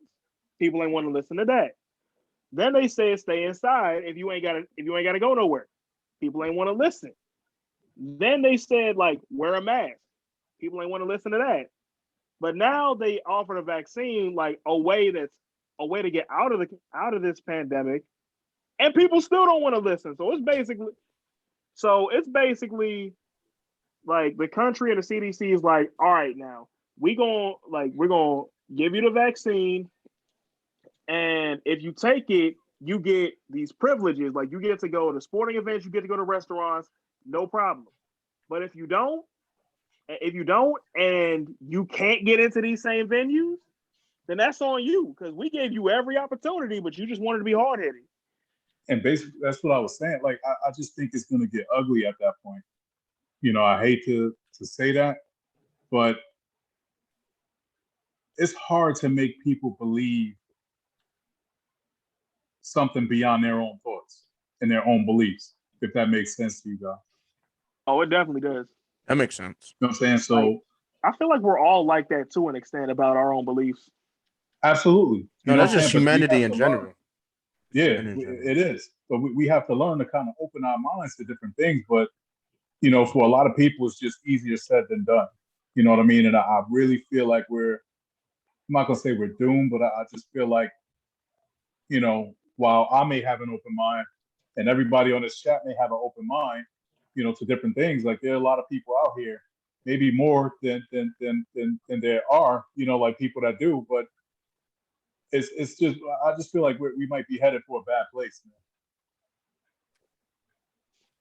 And that's just real. I feel like from here, I've said it before on this podcast, I'll say it again. They're probably going to tell us to get a third dose like in the spring. And then from there it's going to be like a regular thing, just like the flu shot, where like you got to take it every year. Yeah, honestly, me personally, I don't know if I really agree with that booster shot too much. I'm not going to be so fast to take that. I mean, yeah, but yeah, with this whole vaccination thing, like because Sanford made a good point about this earlier in the week, how I feel as though when it comes to this, both sides, like the unvaccinated, how unvaccinated and vaccinated, like, your viewpoint of it, both sides are kind of being insensitive about it. Because I can understand why some people don't want to get vaccinated, because this COVID-19 vaccine, like unlike other vaccines we've seen, this is like one of the fastest developed vaccines we've seen like a while. Like, I don't know if it's the fastest, but it's definitely like, usually vaccines take years and years to develop, and this got developed so fast. So that's why people had a lot of concerns about it at first. And I personally had like concerns about it at first too, because that's your body. And like, you just don't want to go, put anything in your body. I mean, anybody should take, anything you put in your body very seriously, because that should help at the end of the day in your livelihood.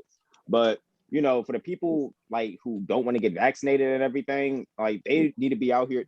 They don't need to be the ones, of course, like complaining and everything and out here like, spreading the virus and like coming out there maskless, because you're the main one like contributing to the problem, and that's why more people are getting infected. So it's really just like a crazy, just like stuck situation on both sides. Is like, if people don't want to work together, that's the problem. People don't want to work together, and we're not going to get anywhere with this, like, honestly. And and I'm happy that schools are requiring, like some schools are requiring most students to get vaccinated to be on campus, so like to protect the safety. But I can understand why from like both parties. I mean, that's what I learned. But it's just hard to really come to like an agreement, like, like to come together and like make progress if like people don't want to work together. It's just like, that's just America in general. And this country is very stubborn. Like, it's a very stubborn country, and it's, it's always been like that. And that's just America in general. You just, one day something will give. And honestly, hopefully we'll see that day. But that's what I learned during this pandemic and as a whole over the past like year and a half. Right. I just feel like people are going to complain regardless, because even if it took longer, it'd be like, oh, it's taking so long. Oh, see, they taking so long because they in the lab trying to make sure as soon as they put it, people who just don't want to get vaccinated are just not. It's going to be an excuse. First, it was, oh, it's not FDA approved. Okay, they made Pfizer FDA approved. People are like, okay, what now? Oh, well, I guess I gotta shut up, but I'm still not taking it. It's always gonna be an excuse. It's just people who just don't want to take it. Whether it was fast, whether it takes a long time, it's always they just don't want to take it. So they're gonna say anything that favors their opinion, no matter what they say. They can make all of them FDA approved. Oh well, oh maybe the FDA is wrong. Yeah, they out for us. Everything is always gonna be something for the unvaccinated, in my opinion. So I just feel like it's really like an agree to disagree type of thing. To be honest. Three hardest words to say in the English language. I was wrong. Facts. And I know I came in late. I went to go get food, but I kind of really agree with a lot of what Elizabeth said, because I feel like the vaccine is literally like a choice between, do I want to catch COVID and it's just like a really bad cold, which all the people that I know that have caught it has said that's basically what it's like, or do I want to not take the vaccine, and do I want to take the risk of getting sent to a hospital bed and dying prematurely? Like, but like I said, I don't really have much to say about it. We put so much bullshit in our bodies as is, and just get to take a little vaccine. That's true. So And we put our bodies through so much bullshit. People, like the, exactly. Like the challenge. With our own people willingly exactly. drink Hennessy and Red Bull. People Right. willingly drink Hennessy and Red Bull. No. Like, bro, the fact that it's a completely normal to put Red Bull and vodka in the same drink. And that's a normal thing. People and we do talking that. about or walk up fucking 5 flights of crates and fall to your death. People pick and choose their fate. People pick and choose their fate. That's what it's about. Yeah, like people pick and choose their fate at the end of the day. That's what I learned from this. Oh my goodness, man. And just to bring up what Mark said, what I had said, because it was in a group chat with some of my friends, I basically said the problem, and I'm going to go deep dive on this. I'm going to go deep dive on this, and we're going to go to the next topic. I don't want to waste too much time on this. But the problem we have in America, right? Because COVID, it was an international thing, like we've all said. But here's the difference between our country and the rest of the world. Rest of the world, they put practical things in place, and people listen. People say, "Okay, you know what? We're gonna give you a chance. We're gonna say, okay, let's see how you handle it, and after that, that's how we're gonna react." Literally, almost every other country on this beautiful earth, well, the little bit of beauty the earth has left, said, "Okay, we're gonna buckle down. We're gonna come together as a country and handle this thing." You know what America did? Number one, I'm gonna backtrack. I'm gonna really, really backtrack. We're backtracking to December 2019 when COVID was first even identified in China. America was like, "Oh, that's a Chinese disease. That's the Chinese cold. It's not gonna come over here. We're invincible. We're great. We got our big muscles out. Man, we're Americans. We're awesome." So January comes in 2018. First one hits America, and they said, "Oh, it's not that serious. It's just a cold. You could be sick for about 2-3 days, and then your body could get over it." Right. Then look what happens in March. We have a situation where all over the country it's just boom. NBA, boom. NFL, boom. Everywhere. Everywhere, just blowing up everywhere. Where we have this big quarantine and people can't go nowhere. Millions of people lose their job. I think it was 30 to 35 million Americans are out of work. Tons of millions more lose their home, lose property, lose money, have to go on government assistance. It's a mess. It's a podge of bullshit, right? But this is the thing that happened after that. People don't listen. Okay, social distance. Nah, bro. It's not that deep. Wear a mask. I don't want to wear a mask. This and that. Oh, a reaction to your face? Okay, we're going to make masks that even affects and protects the most sensitive face. No, we're still not going to wear it. It's my body, my health. I will never forget, and I think I told the guys this. They had a riot talking about they wanted the country to be opened up. Talking my body, my health. I literally sat back and saw this. I was like, these people are so stupid. These people are so dumb. Yeah, it was like April of 2018, I remember. And I was one of the people that lost my job for a little bit. I didn't work for 2 months. Yeah, March, April, basically half of March, whole of April, half of May. I didn't work. I was literally at home, not able to do nothing. I'm making no income. If it wasn't for the stimulus check that came, I would have been on the loss. So I could personally feel and tell people about this. But yeah, so we go through this whole period, right? And then last summer, they're trying to figure things out. People still not listening. They try to implement a curfew. People still don't listen. They try to do all these things that you guys have said to be like, listen, we're trying to help. We're trying to show, even though at the beginning we didn't take it seriously, we're trying to make up for lost time. People still don't want to listen. And then now this vaccine comes out. We all understand that it's experimental, but like we all said, we put our bodies through hell in 2020, 2021. We just natural America, like people over here drinking freaking Hennessy and freaking hypnotic. Yeah. When you smoke a cigarette or smoke a cigar or whatever, you're putting chemicals. Not even people do that. People chew tobacco. All of that is chemicals.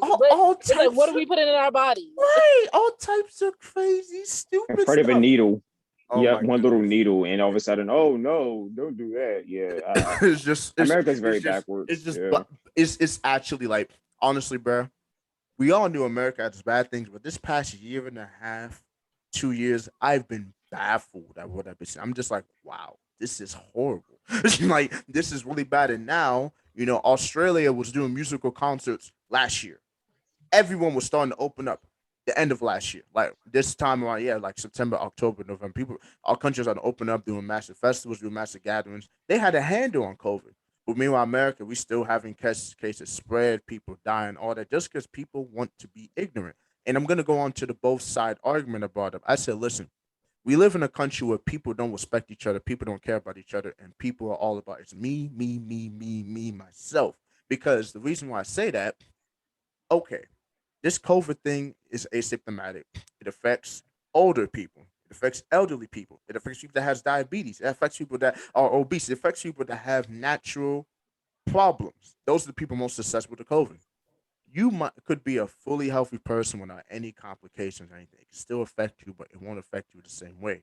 But the person who is more immune to it will not think about that. All they think about themselves. Oh, I don't want to wear a mask. Is oh my god, it makes my nose, the hot breath. I can't breathe. Oh my god. When oh I can't social distance. I don't really care. It's not affecting me. When you're not doing it for yourself, you're doing it for everybody around you because we are all in this country. We are all trying to make things work. We are all trying to make a living, do something great, and be somebody amazing before we die. Because the whole essence of life is not only the grind, it's the hard parts. It's overcoming obstacles. It's the times where you don't believe in yourself, but you get up and say, I'm going to do this. And it's also about the times you take a minute to enjoy the process. You enjoy this nature, life itself, because you only get one chance at this life. And you never know when your time could be up. But no, people are ignorant. People don't care about that. And nobody, it's always about my side, my side, my side. This life is not black and white. There's a lot of gray area. There's a lot of uncertainty. There's a lot of things where you have to think before you do action. But I think the real problem, the one number one problem in this country is that people simply don't like to listen. They're so headstrong, so stubborn that once they believe in something, they don't have an open mindset, just like Justin said. There's a lot of people in this Yeah. country where it's like they're tunnel vision. It's Hmm. only forward. It's Like, only what they yep, can see. They don't think about the extra things. There's also yep, ways of extra nuance. There's always another side. There's always something more than what you can see. yeah. And the problem Like with I this have my COVID thoughts thing, and beliefs. right? Everybody was so like, "Oh, COVID. Yeah. I don't trust this. Yeah. I'm not gonna listen. Yeah. It's not that serious." When it's like, bro, we have had over 500,000 people die from this thing. We've had millions of people infected with this thing. This is bigger than me. This is bigger than you. This is bigger than six of us on this call. This is about humanity as a whole. Get your head out of your ass and think for a second, rather than you being so focused and so hard headed. I really feel like if people had just listened and gave it a chance and said, okay, we're going to see how this goes. And even if it was two opposing sides, you can always come to a compromise. We can agree to disagree. It's just like how you can't be one of those people where you're friends with someone, but every time it's a disagreement, y'all over here fighting over it. What? Come on now. We all are different individuals. Each six of us on this call, we all have a different mind process. We have a different perspective, different mentality. But all of us can come on a compromise. Say, okay, yeah, you know what? I didn't agree with what you said, but I understand where you're coming from. Mhm. We can agree, we can disagree, but it's not going to start a fire. It's not going to start a whole bunch of nonsense tension. So I really feel like now this is the chance where people. This is literally the time now, as we're entering the final part of this year. We enter 2022. Now is the time for people to just gear up and finally say, "Listen, COVID is real. COVID is still here, but we are going to straddle this thing." By spring of 2012, 2022, we really should be in a much, much better place. If everyone say, okay, whatever needs to be done, I will do it to stop this thing. Because if we don't do that, like Mark and Evan said, this is going to become a yearly problem. And nobody wants that. Nobody wants that at all. So that's my final take on that. But we're going to move on to the next topic. I think it was okay. How important is it to set boundaries in a relationship? And let me just feel the question so everybody can feel it. So what I'm talking about is, you were mentally interested in someone. You have gone out on probably 3, 4 dates. It's a thing. It's a serious thing. Now is the time to talk about the expectations and the boundaries that you both have. how it's important to have that talk, because I feel like a lot of people don't sit down and actually generally have that conversation where, listen, this is my boundaries, this is my expectations. You either have to meet them or we have to make a compromise, or this is simply not going to work. And you don't. I feel like that's a part of the foundation, man. Like if you can't be real with, whoever it is that like decide that you want to deal with from the door, it creates problems. So it's definitely important to set those boundaries, whatever they may be. You know what I mean? If you don't like this, if you want to do this way, if you want to do that way, talk about it. Because at the end of the day, when you express yourself to each other, you know, um, in those moments, man, like you find that common ground. You know what I mean? But if you can't find that common ground by not speaking your mind on what your boundaries are, it won't work. Yeah, all that does is just set up just a vicious cycle of toxicity and fighting, and it's not fun. It's not fun. To answer your question, as Justin said, it's a very important conversation to have. I think the thing is, like, I think sometimes, at least from my experience, I sometimes will get in situations where, like, I wouldn't speak up about what exactly the boundaries are that I want to set. And then when I try and set them without really talking about it, it causes friction. Also, the other thing is, I've seen a lot of people who they have had that boundary talk. They have had that talk. They have to talk all the time. But the person still wants to mold them into this person that they're not, that mold this person into a person that they aren't, into the person that they want them to be, and not accept them for who they are, flaws and all. But I just think that when you were saying, like, the stuff that clash on, Mm-hmm. it's either you accept it, fix it, or let it go. Mm-hmm. And people only want to do two of those things, and that's either accept it or let it go. They never try and really find a common ground. Like, some people just kind of just bite their tongue and just be miserable while this person is doing things that don't really sit right with them. And they either don't talk about it, they won't talk about it, or they've talked about it so much to where they're just tired of repeating themselves. So they just let it go. Do you guys believe in couples therapy? Absolutely. See. Absolutely. And Yeah. to piggyback off of what Darian was saying, man, like when you do stuff like that, man, you find yourself in bad. Like I said, I'm 40 years old, so I done kind of experienced every inch and every ounce of this. You know what I mean? So you find yourself in bad positions when you hold on to stuff and you don't get it off your chest, and then it leads to more bad decisions, man. Yeah, it's like an avalanche. So, it's like an avalanche. Yeah, trust me, I've been through it. I got some stuff. Trust me, like it's crazy, man. So yeah, like, boundaries are important. And Liz, like, yeah, couples therapy is everything. I was gonna say I'm learning as life and time goes on. Definitely. And I do want to hear your take on couples therapy, Elizabeth, because that's something that people don't talk about. Oh yeah, I love how you brought that up. I definitely think couples therapy is a good, like, strategic tool that, like, couples should use. And I don't think that I don't even think, like, in the Black community we really believe in therapy, and I don't know why. I think people view therapy as it has to be something wrong with you or something like that, and that's not true. And I think it's a misconception, and that's why I think that a lot of people don't believe in it. But I think that it could really help. And if you try that and then it doesn't work or it's still issues, then maybe it doesn't work and and then you go from there. But I think people are afraid to even try because they automatically think there's something wrong if you do therapy. But I 100% believe in it. Yeah, I'm personally with you on couples therapy and how a lot of people view it as one person saying, "Oh, there's something wrong with the relationship, like it's in danger of falling apart." But in reality, couples therapy really should be viewed more of as, okay, the relationship's going steady now. Here's how we can like keep it going like this. Here's what I want. Here's what you want. Here's how we can both get what we want. That's couples therapy.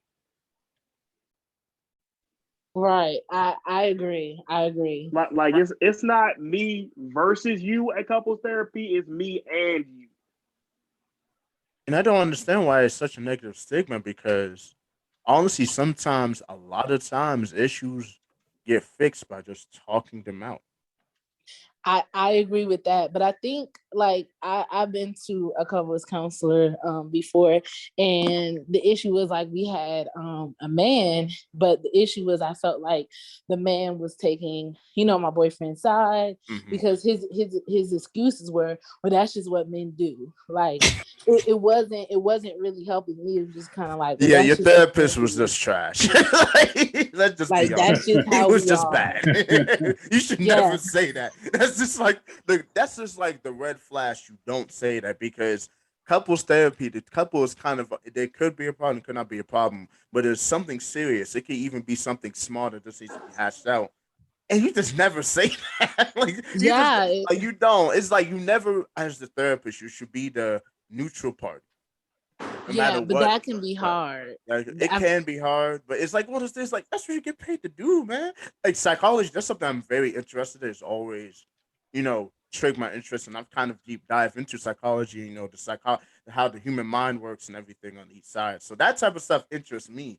But just like, yeah, I just don't understand why the negative stigma is so strong because, like I said, talking things out, coming together in a calm space where the two sides could be completely honest with each other when I feel like, oh yeah, somebody's about to get beat up or it's about to be the end of the relationship. And that could really bounce and really help you fix issues on your own. It's not like, oh, you're gonna be going to the therapy every single time. And I also think it's also good to have those talks, and at the same time, kind of have a middleman there to just mediate, just so like when it sounds like things are really starting to get heated and it's about to go completely off the wayside, that you kind of have someone that can kind of just bring it down, and they're just a middleman of some, of some sorts. I do agree. And I just feel like sometimes you need that, because if you're hearing, like, if you hear it, like if you're hearing it from from your girlfriend, you can just sit there and just be like, oh, she's just tripping, and she does this all the time, just nagging, blah blah blah blah blah. But then if you have a therapist and the therapist is saying the same thing, and then they break it down in a different way, then something will click. You can get it, and it can actually fix things, and it can just be like, oh, well, this is so simple.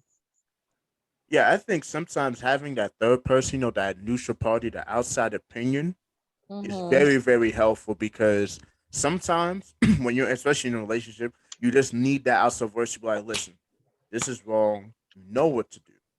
You're better than this. Kick yourself in the gear. Like, I feel like this even problem, not even relationship, this problems in general. Like, usually that's why sometimes if I have a problem with somebody, I usually pick someone that's a neutral party between the two of us. I'm like, okay, man, listen to both our sides, direct us, help us solve the argument. Because that can really, really help with a lot of removing any toxic something that could happen. Because I feel like when it's just you two going heated, that's why I always say two wrongs don't make a right. When two angry people are yelling and screaming at each other, there's no right in that. It's just going to keep going on and on and on until it gets to a point where it's just an explosion.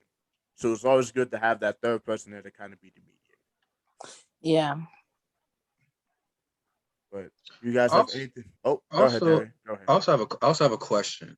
And I was thinking about this about a week or so ago, and I meant to bring it to you, Sanford, so you could put it on the topic list. Sure. So when you dealing with somebody, this is before y'all get into a relationship and y'all talking in the little courting stage. When do you consider, like, and say it doesn't work out? When or how would you consider it to be a waste of time? I was just curious. Here's my thing on that, right?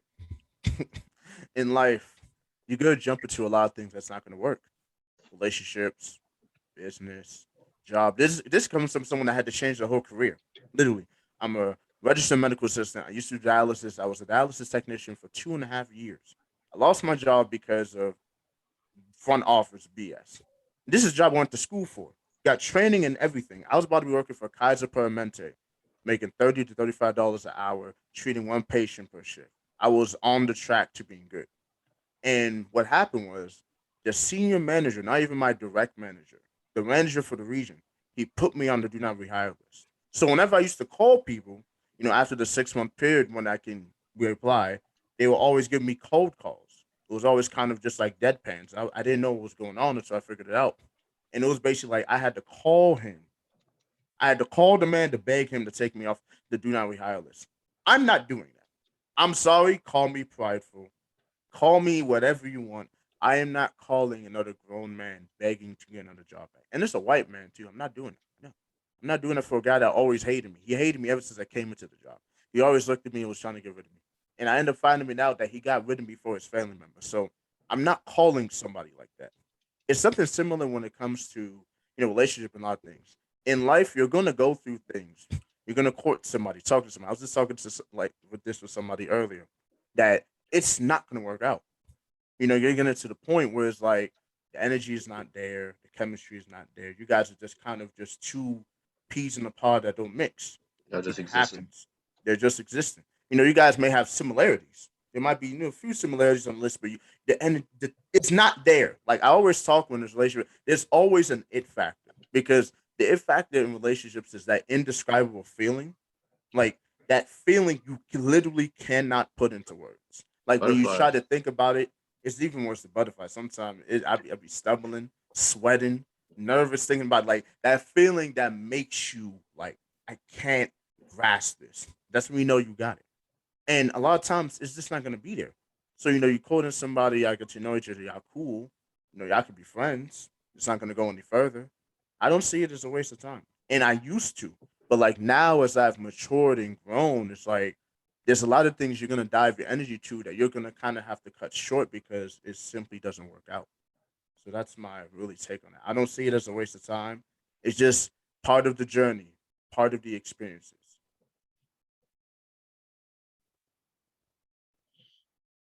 Yeah, because I was gonna say like I always feel like if you can learn something about yourself and about life, like throughout the process of whatever you're dealing with, and this is just in life in general.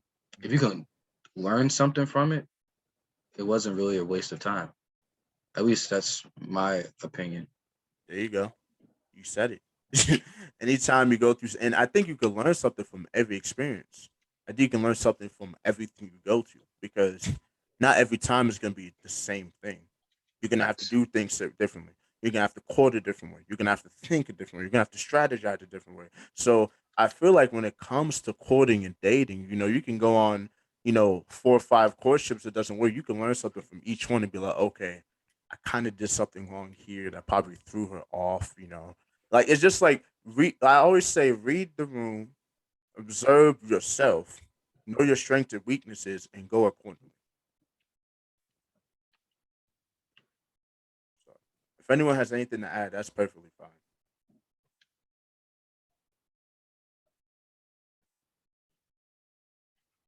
I think I pretty much said everything. Sorry, y'all, if I took your time, talk away. I kind of went on a tangent there, but on to the next one. We got 2 more, and we about to roll out of here smoothly. All right. So this is one where it's very, very important. Do Black people have real pressure on them? And if so, why? And the reason why I ask this question is what we call real pressure, and then it's called the artificial pressure, where it's the one you just put on yourself that doesn't exist. It's like kind of like you're setting a standard so high. You're always moving the bar. It's like, okay, I do this. Oh no, it's not enough.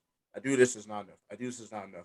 And you're kind of making yourself feel like you have pressure, but the pressure is not there. That's why I asked that question.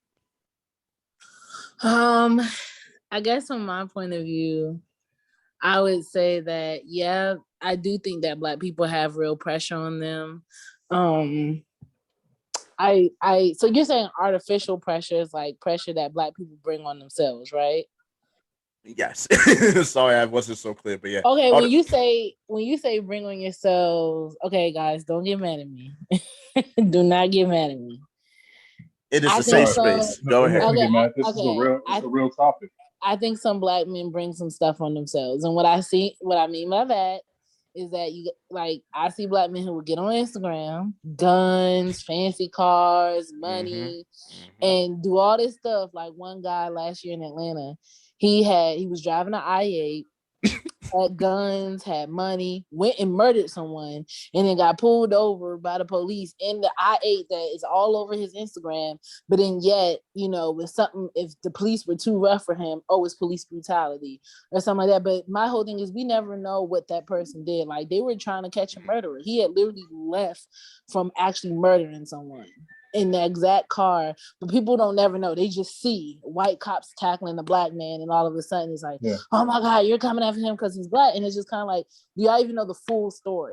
Because I've seen some videos, not justifying any Black man who's ever gotten killed, but I've seen some videos where they were rough with them and the police said just stop, and they were just like still either tussling with them, trying to kick the police, having stuff in their hands, and it's like just comply, just do what they say. And like I said, it's not me putting any blame, but I think that sometimes pressure is brought on ourselves. And then also even with females, I mean, we go around and be fighting each other out in public, then we wonder why we're called animals. Like I saw something on Instagram and it was a Black female.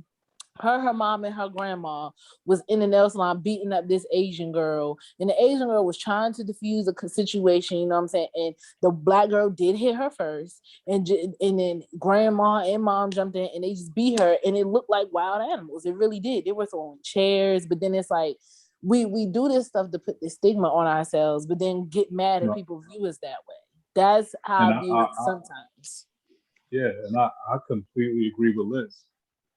Just taking, I feel like us as humans, like, we bring things on ourselves. But, to answer your question, like, yes, like we do have pressure, like real pressure. This is a real question. It's a dope question, man. Like I actually, wrote, something and, I called it, healing from within. You know what I mean? I haven't really put it out, yet, you know what I mean? Because I don't know like how people would receive it. You know what I mean? Like how Liz was saying, like, don't get mad. Like, I'm not mad because she just told the truth. You know what I mean? Like, why is it in this article I kind of wrote, like I've been in law enforcement for 15 years, in the article I wrote, you know what I mean? Like healing has to start, within from both sides. But to answer your question, you know what I mean? As Black people, why is it okay? Like I don't hear anybody getting an uproar,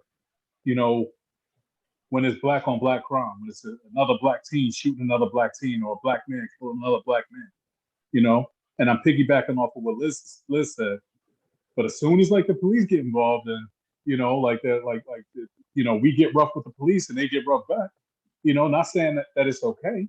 You know what I mean? But man, we get in an uproar. Black Lives Matter. Black Lives Matter. Like Black lives can't matter until we really, I'm not saying it can't matter because they do matter. Like all lives matter, but you can't scream Black Lives Matter here and not scream it here either. You know what I mean? Like it has to matter all the way across the board. It can't just be selective, if that makes sense.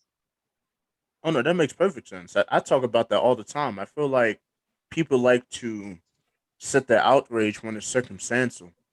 and when it Yes. is advantage for them. When really a lot of situations, you have to look back and see what it really is. Like I agree with both what you and Elizabeth said. Like I feel like a lot of times, we black men, we like flexing, we like showing off, us young men, we like showing that we got the money, doing what we do. But then we do some crazy stuff, right? We've already commercialized this crazy, exuberant, fast lifestyle that number one is probably not even real. You probably just did it just to show off and like try to impress somebody. That's number one and number two. And then number three, you get mad when you get caught up for what you projected out into the universe. You put that into social media. And everything you put out to social media, it doesn't go away. It's just like how when back, I don't know if you guys remember this, there were certain people, certain personalities that were showing themselves. Like I always use this Fat Boy example because it's so great. When he was younger, yeah, he was wild, throwing sandwiches and smacking barbers and all types of crazy stuff, right? But people, they use that image, right? They try to hit it on him now. That was 7 years ago when he was college guy, young guy out of high school. High schoolers do the dumbest things. Young people in college do the dumbest things. You cannot hold that image though as well when someone is older, when they've made the maturation process. I'm not talking about the people that don't, but he made the maturation process. He got married, he got a kid, he's doing business stuff now, he's growing. And people have to realize that in this life we live, there is evolution. So you cannot hold somebody from a post they made 5, 6 years ago when they were in a different mindset 5, 6 years ago. But back to my point, people create these false narratives about these false gimmicks, these false lifestyles, but then get mad when they get caught up in it. And we do it the most. I don't know why. Like we put ourselves out there as the bad image, just like Elizabeth said. Those girls that were beating up this Asian, they put out the image that they're animals, that they're reckless. But they're gonna get mad if they get called that in the street. No, you did the act. It's like how people say, if you do the crime, be prepared to do the time. If you set out that certain energy and that certain perspective and gimmick about yourself, expect people to look at you that way because you put it out. And so when something happens, they're gonna treat you according to what you put out. Nobody told you to do that. Nobody told you to put that on Instagram. Nobody told you to do that dumb, stupid stuff that that was stupid when you did it, but you did it. You have to be prepared to be looked at that way. And I feel like we do that a lot. And then back to my point of people taking different circumstance, that's what people do. Police brutality has been going on for so long. It's nothing new. It's been going on since the 90s, since it's been going on for decades upon decades. We have people that are basically grandparents now talking about the civil rights movement and all the stuff that happened back in the 60s. It's the same thing now. It's not changed. And most likely it may never change because you have people out here that have this mindset that black is lesser than them. You have this people of mindset that they see black people as animals. They see black people as monkeys. And for someone that is African, we get the same thing too. We are the ones that are literate. We are the ones that don't understand simple concepts. We're the one that live in the jungle. All these stereotypes. There's people that don't evolve from that. And you have to know that. You have to think about that. But people over the past year and a half, everybody wants to be an activist. Everybody wants to act like they know something. Everybody wants to talk like they know everything. I'm not saying I know everything. I don't. I'm a 25-year-old man that's trying to continue to learn and evolve. But at least I have common sense. Like I have common sense and I know how the stigma is. And I'm not going to use the situation to my advantage to put out some false perspective of not true. Just like Elizabeth said, we don't know what these people did. These people that were popping up, getting killed by the cops, shot by the cop. I'm not delegating and saying that was okay. But most of the time, it's not just a random act. Of course, like I just said, the random act I just with Antron, he was sleeping in the car, he got shot up. That happens too. It's a situation by situation basis. You can't treat everything the same. You can't look at everything from the same perspective. Yeah. Shit. What was I about to say? Yeah, remember, this is about do black men have pressure or do we put pressure on ourselves? Um. I agree. It's both. Just I feel like I'll speak for me. Like I know when I was growing up, like the image of a black man or what I thought or just like what a man was someone that was hard, someone that like you were saying, flexing, had all this, that, and the fourth, was macho, the little machismo, bravado, all this other stuff, and like they're very vocal. Mm-hmm. And the thing is, like, as I was growing up, like, I'm not gonna say I was none of those things, but I was very quiet. I am very quiet. I really only talk around y'all, like around anyone else. I'm quiet as hell. But I was and am very quiet, shy, reserved, and like part of me kind of felt like I had to be that. I'm starting to get to a point now to where it's like who I am is okay. But I did face, like a lot of internal pressure to be this person that I thought everyone wanted me to be. When really it was just this vast image. I can't really find the word for it. This image of a person that doesn't exist. And I guess another thing is you kind of look at a lot of, say, like famous Black people. Mm-hmm. And like how you're growing up, your parents will sit here and say, oh yeah, you're gonna be a superstar, you can do this and you can do that, and blah blah blah blah blah blah blah blah. Mm-hmm. The thing is, for Black people, for Black men, in order to be considered good, you have to be great. And for Black women, you have to be twice of that to even be considered good. Yep. And just for me, like always trying to be great at everything that I do, and then just kicking myself real hard when I mess up on something, and again, as life goes on, I'm trying to get to a point to where that's not what I'm doing, understanding that, yeah, I messed up, but you're still doing good. You're still on the right track.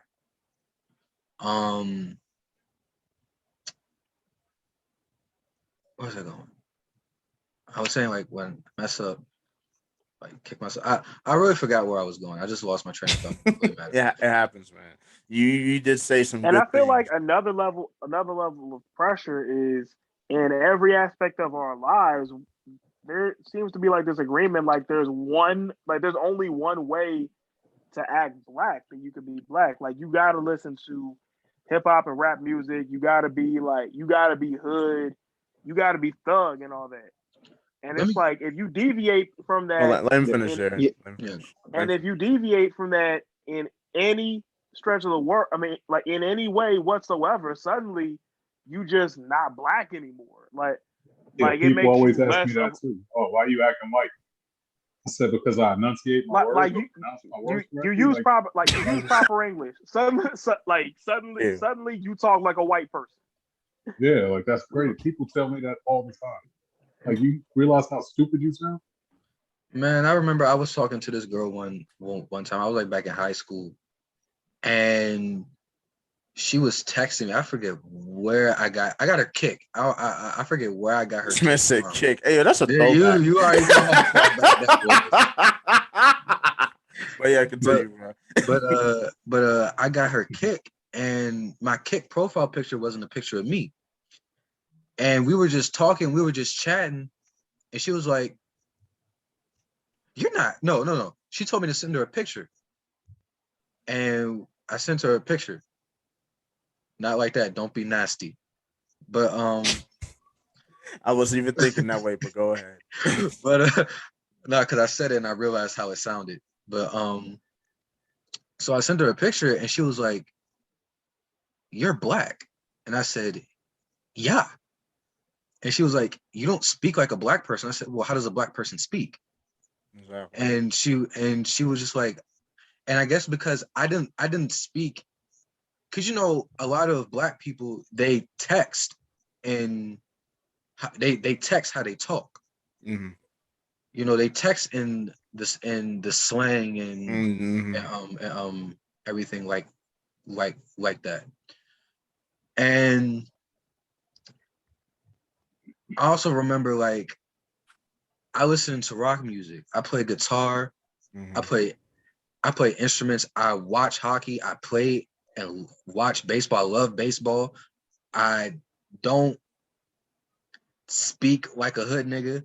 I didn't grow up in the hood. I don't really subscribe to a lot of the things that I don't want to say subscribe, but I don't do a lot of those things that they do. I didn't do a lot of those things that they did.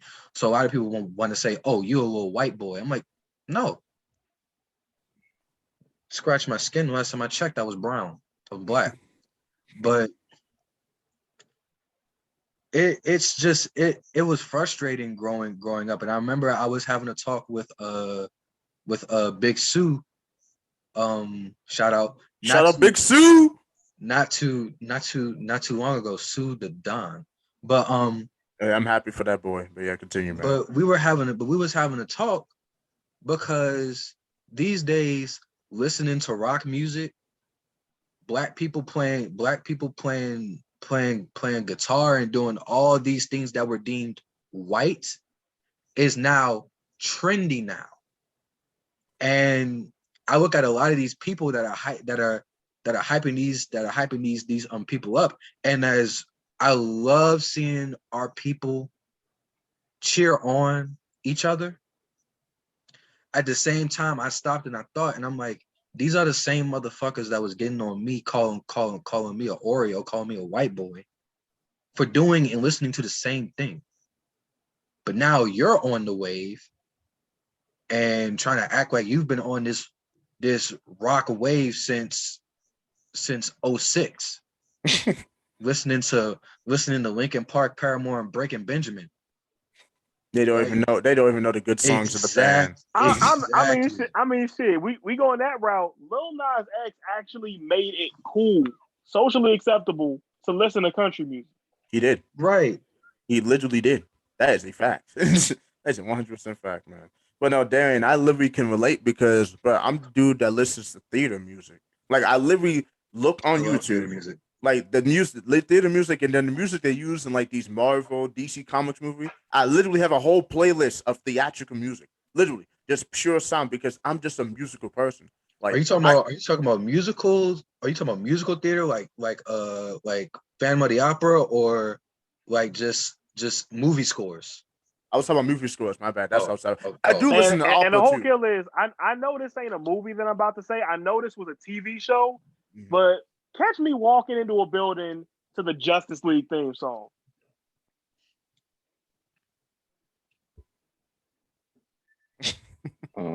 Okay. I mean, hey, man, we going left field. We already went there. But yeah, like, literally, I'm literally the guy I have a playlist of all that, because I listen to pure music. Literally, I'm the dude that can listen to, like, literally drums, piano, guitar. Just listen to a play, I'll be good.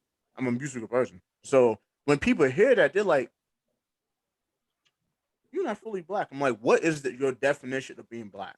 There was no concrete, 100% full definition of, okay, you have to do this to be black. No, as long as you have melanin in your skin, you're black. It doesn't matter what you listen to. Doesn't matter how you dress. Doesn't matter how you present yourself. When you are black, when you are brown skin, you're brown skin. Yeah, you might not go with the trends and what's cool and what is socially acceptable, but you're still black. And just because you're a little different, that doesn't make you any less black than I am. And I hate it when people say that. I think we had a whole argument when which I remember what happened. Dan, you remember? I forgot what it because it really affected you more than affected me. It was like a situation where basically people were saying, "Oh, if you do this, you're not black," and it was something that we both do. I don't know what it was. I know you probably have to double check on me on that. But like, yeah, Yeah, I don't don't. remember. It was a brick ago, so you probably will not remember. But yeah, it's like just because I don't do what is socially acceptable, what is considered black, doesn't mean I'm not black. You can never challenge someone's blackness off that. That's very petty. And actually, you're the one that's the problem because you're the one holding people down. You're the one setting the stereotype. You're the one setting all these negative things because, like, oh, black people just talk like this. No, doesn't matter how your skin tone is. No matter if you're black or white. What you do is what you do. What you're interested in is what you're interested in. And just like Justin said, just because I talk properly and I try to say big words and I try to have intellectual conversation doesn't mean I'm not black. It doesn't. That is the wildest thing I've ever Yeah, heard. it's crazy, man. Crazy. Unreal. Absolutely Unreal, unreal. man. Insane. But you guys have anything to add before we wrap it up for today? We already 2 hours in. Mm-mm. I Crazy, basically man. covered what I was gonna say. Yeah, that was a good one. That Yeah, that that was great, yeah. man. But before we close off, I know Elizabeth and Justin they got some things they want to promote. So this is your time. Y'all go crazy, promote your stuff, and we end in the show. Liz, I'm gonna let you go first. Yeah. Hello. Hey, Sorry, I think I cut out. Can you repeat that? Oh no, basically just promote your stuff, promote your business, promote what you're doing, promote and talk about what's in the future for you. Go ahead and do it. Oh, Cause I remember you got a billboard, man. You popping. yeah. Oh, yeah. I do a lot. I was happy when I saw that. congratulations on that. Congratulations on that. Thank you. Yeah, well, I am a book publisher. I help people self-publish their books. I also turn like books to film. Shout out to A Father's Plight. That was actually my first short film. Everything else is like book trailers. But our first short film, A Father's Plight, written by Justin, is on YouTube. And we're almost at 500 views. So if you guys hear this and haven't seen it yet, definitely go watch it on YouTube. I do a lot of different stuff. I cast for different movies and television shows and different things like that. I actually hosted a casting call this Friday in Atlanta. So yeah, all around I'm just like a media group. So books, film, TV. That's what I do as a whole. And I do have a billboard. I have two. One is up at the Mississippi state line and one is in Conyers, Georgia. So yeah, check those out if you are in that area. And you guys can follow me on Instagram. It's a long name. Don't be mad at me. At Arait. I'm gonna just spell it. You guys can follow me on Instagram at ARAITJUSTICE Media Group LLC. So that's Arait Justice Media Group LLC. And thank you. All right, guys. It was nice meeting you all tonight. As you guys see, my name is Justin Jackson. I'm a man of many hats, man. I told you guys that I was involved in law enforcement for the last 15 years. I actually went to culinary school. I worked as a chef for 7 years before I became an officer. But I always had this dream of writing. And I actually took the plunge and I got my first book published, Father's Plight. It's actually a short film right now, like Liz said, on streaming on YouTube and Roku TV. The book is actually available on Amazon, Barnes & Noble, and Apple, if you guys want to support. And you guys can actually follow me on Instagram at I_am_Bernard Jax. That's BERNARDJAX. I_am_Bernard Jax. Thank you guys. Check this book out. I got 2 more coming of the same name. I'm actually working on the second book. This is me and my daughter on this book. And the second book is going to be about my son that you guys just met. And go check that movie out on YouTube, man. Thank you. Of course, it has been a pleasure having the both of you on. It's been That's dope. And shout out to Know the Gang. We know you, we see you, we appreciate you. Shout out to friends, family, supporters of the pod. We are moving up in the world, almost at 2K total streams. We're moving up. We're Appreciate all becoming the support, for real. international. Listen, join the movement while it's hot, man, because we Yeah. going.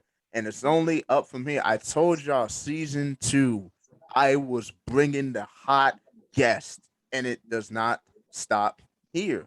We are This man loaded. been working, bro. Dropping gems each I've week. seen it. Dropping what you need to hear each week, man. Listen, man. I've been working the DMs, making the connections, man. Next week we got our boy 301 Young copping on. That's somebody I've been waiting to connect on, but makes dope music. But we appreciate both Justin and Elizabeth coming on. You guys have a beautiful week, and we'll be back next week like usual. Stay blessed, stay humble. Shalom.